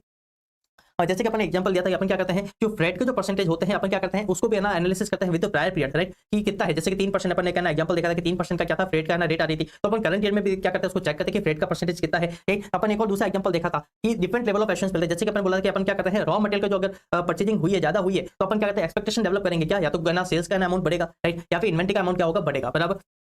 तो क्या बोला है, different type of analytical procedure perform give different level of assurance. अब यहाँ पे एक और चीज थी क्या, कि एनालिटिकल प्रोसीजर इन्वॉल्व क्या, अपन ने क्या किया था, एक अपन एक्सपेक्टेशन डेवलप करते हैं कि यार इंटरेस्ट का अमाउंट कितना होना चाहिए, राइट, डेप्रिसिएशन का अमाउंट कितना होना चाहिए। अगर इन्वेस्टमेंट अगर फिक्स्ड एसेट में बड़ा है तो एनुअल मेंटेनेंस जो कॉस्ट होती है, कॉन्ट्रैक्ट, उसकी कॉस्ट भी बढ़ेगी, इंश्योरेंस की कॉस्ट भी बढ़ सकती है। तो अपन क्या करते हैं, एक्सपेक्टेशन डेवलप करते हैं, राइट, एक्सपेक्टेशन डेवलप करते हैं, राइट। वो कैसी होनी चाहिए, रीजनेबल होनी चाहिए, राइट, वो कैसी होनी चाहिए, एक्सपेक्टेशन कैसी होनी चाहिए, रीजनेबल होनी चाहिए। अब अगर जो एक्चुअल रिजल्ट है, अगर वो क्या कर रहे हैं, एक्सपेक्टेशन से क्या है, डिफरेंट है, राइट, या फिर अपने पास जो दूसरी इन्फॉर्मेशन है और अपन जो एक्सपेक्टेशन डेवलप कर रहे हैं, दोनों में क्या है, डिफरेंस आ रहा है, और वो कैसा है, सिग्निफिकेंट है, कैसा है, सिग्निफिकेंट है। तो ऑडिटर क्या करता है, उसको है ना, उस इनकंसिस्टेंसी को ऑडिटर क्या करेगा, रिजॉल्व करेगा by performing the further auditor procedures या फिर अदर ऑडिटर प्रोसीजर्स। ये क्या बोल रहा है, analytical procedure also involve investigating identified fluctuations or relationship that are inconsistent with the other information। जैसे कि फिक्स्ड एसेट में ना इन्वेस्टमेंट बढ़ा है पर डेप्रिसिएशन की है ना अमाउंट नहीं बढ़ रही है, राइट। या फिर मान लीजिए जीपी रेशियो में क्या हो रहा है, कोई सिग्निफिकेंट चेंजेस आ रहा है when comparing with the prior periods और when comparing with the industry average. मान लीजिए जीपी रेशियो में क्या है, सिग्निफिकेंट चेंजेस आ रहा है, तो ऑडिटर क्या करता है, उसको सीधा मिस स्टेटमेंट है ना कंसीडर नहीं करता है। ऑडिटर क्या करता है, उस इनकंसिस्टेंसी को पहले क्या करता है, इवैल्यूएट करता है, उसके बेसिस पर ऑडिटर देखता है क्या यहाँ पे मिस स्टेटमेंट है या नहीं, राइट। अब जो nature timing action of audit procedure रहने वाला है with respect to analytical procedure, वहां पे ऑडिटर क्या रहेगा, प्रोफेशनल जजमेंट रहेगा, बराबर। दूसरे ऑडिट एविडेंस क्या क्या अवेलेबल ऑडिटर के पास, वहां पे रिस्क ऑफ मटेरियल मिसस्टेटमेंट कितनी है, वहां पे है ना कंट्रोल्स कैसे हैं, बराबर। यहाँ पे इसके ऊपर क्या होता है, ऑडिटर का देना डिपेंड करता है कि nature timing action of audit procedure क्या रहने वाला है। अब बेसिकली अपन एनालिटिकल प्रोसीजर में क्या करते हैं, तो जो फाइनेंशियल इंफॉर्मेशन है उसको अपन कंपेयर करते हैं विद द प्रायर पीरियड। जैसे कि मैंने क्या किया, अपने पिछले सालों अपने क्या किया, फ्रेट के परसेंटेज देखे थे, यहाँ पे जीपी परसेंटेज वगैरह देखे थे। यहाँ पे अपन क्या करते हैं, एंटीसिपेटेड रिजल्ट्स, डेप्रिसिएशन कितना होना चाहिए, इंटरेस्ट का अमाउंट कितना होना चाहिए, क्या होता है एंटीसिपेटेड रिजल्ट्स। या फिर सिमिलर इंडस्ट्री एवरेज से भी अपन क्या करते हैं, उसको कंपेयर करते हैं, राइट। और ध्यान रखना, आपने क्या बोला कि सिग्निफिकेंट फ्लक्चुएशन आती है, then that is the indicator यहाँ पे क्या हो सकते हैं, मिसस्टेटमेंट होने की यहाँ पे रिस्क क्या होती है, ज्यादा होती है, राइट। काफी बार टेस्ट ऑफ डिटेल्स, राइट, अपन को है ना जो एविडेंस नहीं देते, राइट, उससे बेटर एविडेंस अपन क्या करते हैं, एनालिटिकल प्रोसीजर से देते हैं। दूसरा अपन यहाँ पे क्या करते हैं, consideration of relationship between both financial and non financial data, या फिर between different financial items that are predictable, बराबर। अब ऑडिटर का ऑब्जेक्टिव क्या है, तो जब भी auditor substantive analytical procedure perform करना चाहता है तो ऑडिटर को क्या करना है, relevant and reliable audit evidence से ऑब्टेन करना है। दूसरा ऑडिटर क्या करता है, substantive analytical procedure near the end of auditor क्या करता है, परफॉर्म करता है। जो ऑडिटर को क्या करता है, ओवरऑल कंक्लूजन क्या करता है, फ्रेम करने में हेल्प करता है। वहां पे ऑडिटर चेक करता है कि जो फाइनेंशियल स्टेटमेंट है क्या वो कंसिस्टेंट है with the auditors understanding of the entity, right. मतलब ऑडिटर जो रिजल्ट एक्सपेक्ट कर रहा है और जो फाइनेंशियल स्टेटमेंट में क्या है, जो आउटकम जो रिजल्ट प्रेजेंट किए गए हैं, क्या दोनों कंसिस्टेंट है या नहीं है। इससे क्या होता है, ऑडिटर को ओवरऑल कंक्लूजन फ्रेम करने में क्या होती है, हेल्प होती है। अब इस ऑब्जेक्टिव को अचीव करने के लिए क्या क्या ऑडिटर को करना है, बेसिकली जब भी auditor substantive analytical procedure perform करना चाहता है तो ऑडिटर को वहां पे क्या क्या चीजें कंसीडर करनी चाहिए। तो सबसे पहले जो ऑडिटर कंसीडर करता है, क्या कंसीडर करता है, क्या सब्सटेंटिव एनालिटिकल प्रोसीजर सूटेबल है या नहीं है, राइट। जो इंपॉर्टेंट फैक्टर है वो क्या होता है, क्या सब्सटेंटिव एनालिटिकल प्रोसीजर सूटेबल है या नहीं है। इसका अपन जो इंपॉर्टेंट एस्पेक्ट देखा था कौन सा था, प्लॉजिबल रिलेशनशिप। जब भी अपन एनालिटिकल प्रोसीजर परफॉर्म करना चाहते हैं, राइट, वहां पे किसी तरीके का क्या होना चाहिए, रिलेशनशिप होना चाहिए, वो ऐसा होना चाहिए जो प्रेडिक्टेबल हो या फिर यहाँ पे एक्सपेक्टेशन डेवलप करी जा सके। वहीं पे अपन एनालिटिकल प्रोसीजर क्या कर सकते हैं, परफॉर्म कर सकते हैं। तो सबसे पहले अपन क्या देखते हैं, डेटा कैसा होना चाहिए, प्रेडिक्टेबल होना चाहिए, राइट, वहां पे किसी तरीके का रिलेशनशिप होना चाहिए। दूसरा अपन क्या देखा था काफी बार जो अनसोफिस्टिकेटेड मॉडल होते हैं वो भी ऑडिटर क्या करते हैं, यूजफुल ऑडिट एविडेंस देते हैं, जैसे कि जो नंबर ऑफ वर्कर है उससे अपन जो है ना पेरोल एक्सपेंस जो है ना इवेल्युएट करते हैं, वो अपन को काफी एक्यूरेट है ना क्या कर सकती है, रेलेवेंट रिलायबल ऑडिट एविडेंस अपन को दे सकते हैं as compare to the other auditor procedures. और उसमें अपन ने देखा था कि जितने है ना एम्प्लॉय क्या है कंसिस्टेंट, राइट, उसमें जो उसकी जो टर्नओवर जो रेशियो है वो जितना है ना कंसिस्टेंट, जितनी उसमें फ्लक्चुएशन कम है अपन को उतने ही ज्यादा क्या मिलेंगे, relevant and reliable audit evidence मिलेंगे। फिर अपन ने क्या देखा था, different type of analytical procedure give different level of assurance. फिर अपन ने क्या देखा था, इस suitability depend upon the nature of assertion and the risk of a material misstatement। जैसे कि अगर वैल्यूएशन के रिगार्डिंग अपन को है ना अगर एविडेंस लेना है तो सब्सटेंटिव एनालिटिकल प्रोसीजर अपन को relevant and reliable audit evidence दे सकते हैं as compare to the ownership. Ownership के केस में है ना ये एप्लीकेबल नहीं होगा। दूसरा अपन वहां पे देखते हैं कि कंट्रोल्स वर्क कितने हैं एंटिटी के, राइट। अगर मान लीजिए मैं सेल्स या फिर डेटर्स के रिगार्डिंग अगर मेरे को एविडेंस लेना है, पर मान लीजिए प्रोसेसिंग कंट्रोल है, अगर वो कंट्रोल इफेक्टिव नहीं है तो उस केस में एनालिटिकल प्रोसीजर्स क्या होंगे, इफेक्टिव नहीं होंगे। उस केस में मैं क्या करूंगा, ज्यादा टेस्ट ऑफ डिटेल्स क्या करूंगा, परफॉर्म करूंगा। दूसरा ये डिपेंड करता है कि मेरे पास दूसरे ऑडिट एविडेंस क्या अवेलेबल है। अगर मैंने वहां पे टेस्ट ऑफ डिटेल्स भी क्या किया है, वहां पे परफॉर्म किए हैं, तो हो सकता है सब्सटेंटिव एनालिटिकल प्रोसीजर क्या होंगे और ज्यादा इफेक्टिव होंगे। तो अपन सुटेबिलिटी सबसे पहले अपन क्या करते हैं, चेक करते हैं क्या सब्सटेंटिव एनालिटिकल प्रोसीजर सुटेबल है या नहीं है। अपन वहां पे जो सबसे पहले जो मेन चीज देखते हैं कौन सी देखते हैं, क्या जो डेटा है क्या वो प्रेडिक्टेबल है, राइट, क्या वहां पे एक्सपेक्टेशन डेवलप करी जा सकती है, वहां पे उसका क्या करते हैं अपन रिलेशनशिप देखते हैं। उसके साथ अपन क्या करते हैं कुछ और चीजें भी देखते हैं, क्या आपने दूसरे ऑडिट प्रोसीजर वहां पे परफॉर्म किए हैं, वहां पे नेचर ऑफ एडजस्टमेंट्स कितने हैं, क्या किस टाइप का है, रिस्क ऑफ मटेरियल मिसस्टेटमेंट क्या है, क्या अपन मॉडल अपन क्या कर रहे हैं यूज कर रहे हैं, राइट, किस डेटा पे अपन क्या कर रहे हैं उसको परफॉर्म कर रहे हैं। जैसे कि अपन फ्रेट वाला एक्सपेंस देखा था, एरिया देखा था, या फिर नंबर ऑफ वर्कर वाला एरिया देखा, या फिर अपने रेंटल रेवेन्यू वाला जो एरिया देखा, राइट। तो बोलता है कि किस एरिया पे आप ना परफॉर्म कर रहे हो, राइट, वो क्या करता है सिग्निफिकेंटली इंपैक्ट करता है the result of the analytical procedures. दूसरा अपन जो इंपॉर्टेंट चीज देखने वाले हैं कौन सा, रिलायबिलिटी ऑफ डेटा, राइट। ये देखिए कॉमन चीज है रिलायबिलिटी ऑफ डेटा। जब भी अपन क्या करते हैं कोई भी ऑडिट प्रोसीजर परफॉर्म करते हैं, सबसे पहले अपन क्या करते हैं डेटा की रिलायबिलिटी। डेटा की जो रिलायबिलिटी डिपेंड करती है nature, source and the circumstance, right. उसके ऊपर कंट्रोल्स कैसा है, क्या वो एक्सटर्नल है, क्या वो इंटरनल है, किस सर्कमस्टेंस में वो है ना डेटा ऑब्टेन वगैरह किया जा रहा है, बराबर। उस पर क्या होता है उसकी रिलायबिलिटी क्या होती है, डिपेंड करती है। अब एनालिटिकल प्रोसीजर में जो इंपॉर्टेंट चीज अपन को देखनी होती है, डेटा कैसा होना चाहिए, कंपेरेबल होना चाहिए। डेटा कैसा होना चाहिए, कंपेरेबल। अपन उसका सोर्स तो देखेंगे, नेचर एंड रेलेवेंट देखेंगे, उसके ऊपर क्या कंट्रोल्स है ये तो अपन देखेंगे। तो उसके साथ जो इंपॉर्टेंट चीज अपन को देखनी है कौन सी देखनी, क्या वो डेटा कंपेरेबल है या नहीं है। अगर वो कंपेरेबल है तभी वो क्या होगा, सूटेबल होगा, अदरवाइज वो सूटेबल नहीं होगा। That is the important thing when we are considering the substantive analytical procedures. फिर अपन क्या करते हैं, एक अपनी एक्सपेक्टेशन डेवलप करते हैं कि डेप्रिसिएशन का एक्सपेंस कितना होना चाहिए, या फिर इंटरेस्ट का एक्सपेंस कितना होना चाहिए, या फिर करंट पीरियड में फ्रेट का एक्सपेंसेस कितना होना चाहिए, राइट। यहाँ पे अपन नॉर्मल वेस्टेज का भी परसेंटेज अपन देखते थे, राइट, जीपी रेशियो अपन देखते थे। तो अपन क्या करते हैं उसके बेसिस पर अपन क्या करते हैं एक्सपेक्टेशन डेवलप करते हैं, बराबर।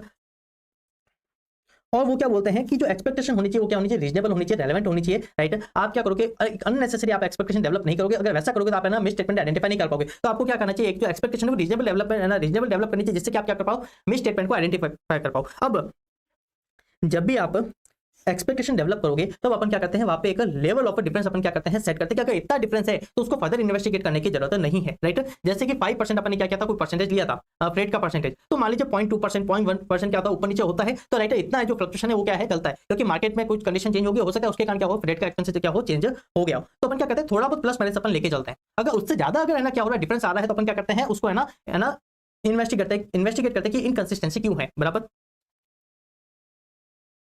फिर ये क्या बोल रहा है, आपको क्या करना है, जो सब्सटेंटिव एनालिटिकल प्रोसीजर उसको आपको क्या करना है near the end of audit perform करना है। वो क्या करेगा, वो ऑडिटर को असिस्ट करता है in forming overall conclusion whether the financial statement are consistent with the auditor understanding और नॉट, बराबर। फिर अपना जो ओरिजिनल वाला जो प्रोसीजर है अपन उसी को एक बार कंटिन्यू करते हैं, क्या investigating results of the substantive analytical procedures, right. या तो इनकंसिस्टेंसी होगी या नहीं होगी, राइट। अगर इनकंसिस्टेंसी है तो ऑडिटर चेक करता है क्या ये एक्सेप्टेबल लेवल के है अंदर है या नहीं है। अगर एक्सेप्टेबल लेवल के अंदर है वेल एंड गुड, अगर एक्सेप्टेबल लेवल से क्या है ज्यादा है, अगर इनकंसिस्टेंसी क्या है एक्सेप्टेबल लेवल से ज्यादा है, तो ऑडिटर क्या करेगा उसको इन्वेस्टिगेट करेगा। सबसे पहले ऑडिटर क्या करेगा उस केस में मैनेजमेंट की इंक्वायरी करेगा, बराबर। मैनेजमेंट से रीजन पूछेगा कि ये सिग्निफिकेंट है ना फ्लक्चुएशन क्यों है, ये इनकंसिस्टेंसी क्यों है, बराबर। उसके जो रेस्पॉन्स होगा उसके रिगार्डिंग ऑडिटर क्या करेगा ऑडिट एविडेंस ऑब्टेन करेगा। अगर उसके बेसिस पर अगर ऑडिटर को रेलेवेंट रिलायबल ऑडिट एविडेंस मिल जाता है वेल एंड गुड, नहीं तो ऑडिटर क्या करेगा अदर ऑडिट प्रोसीजर परफॉर्म करेगा as necessary in the given circumstance, right. तो चलिए इसी के साथ अपना पूरा होता है ऐसे 520 एनालिटिकल प्रोसीजर्स।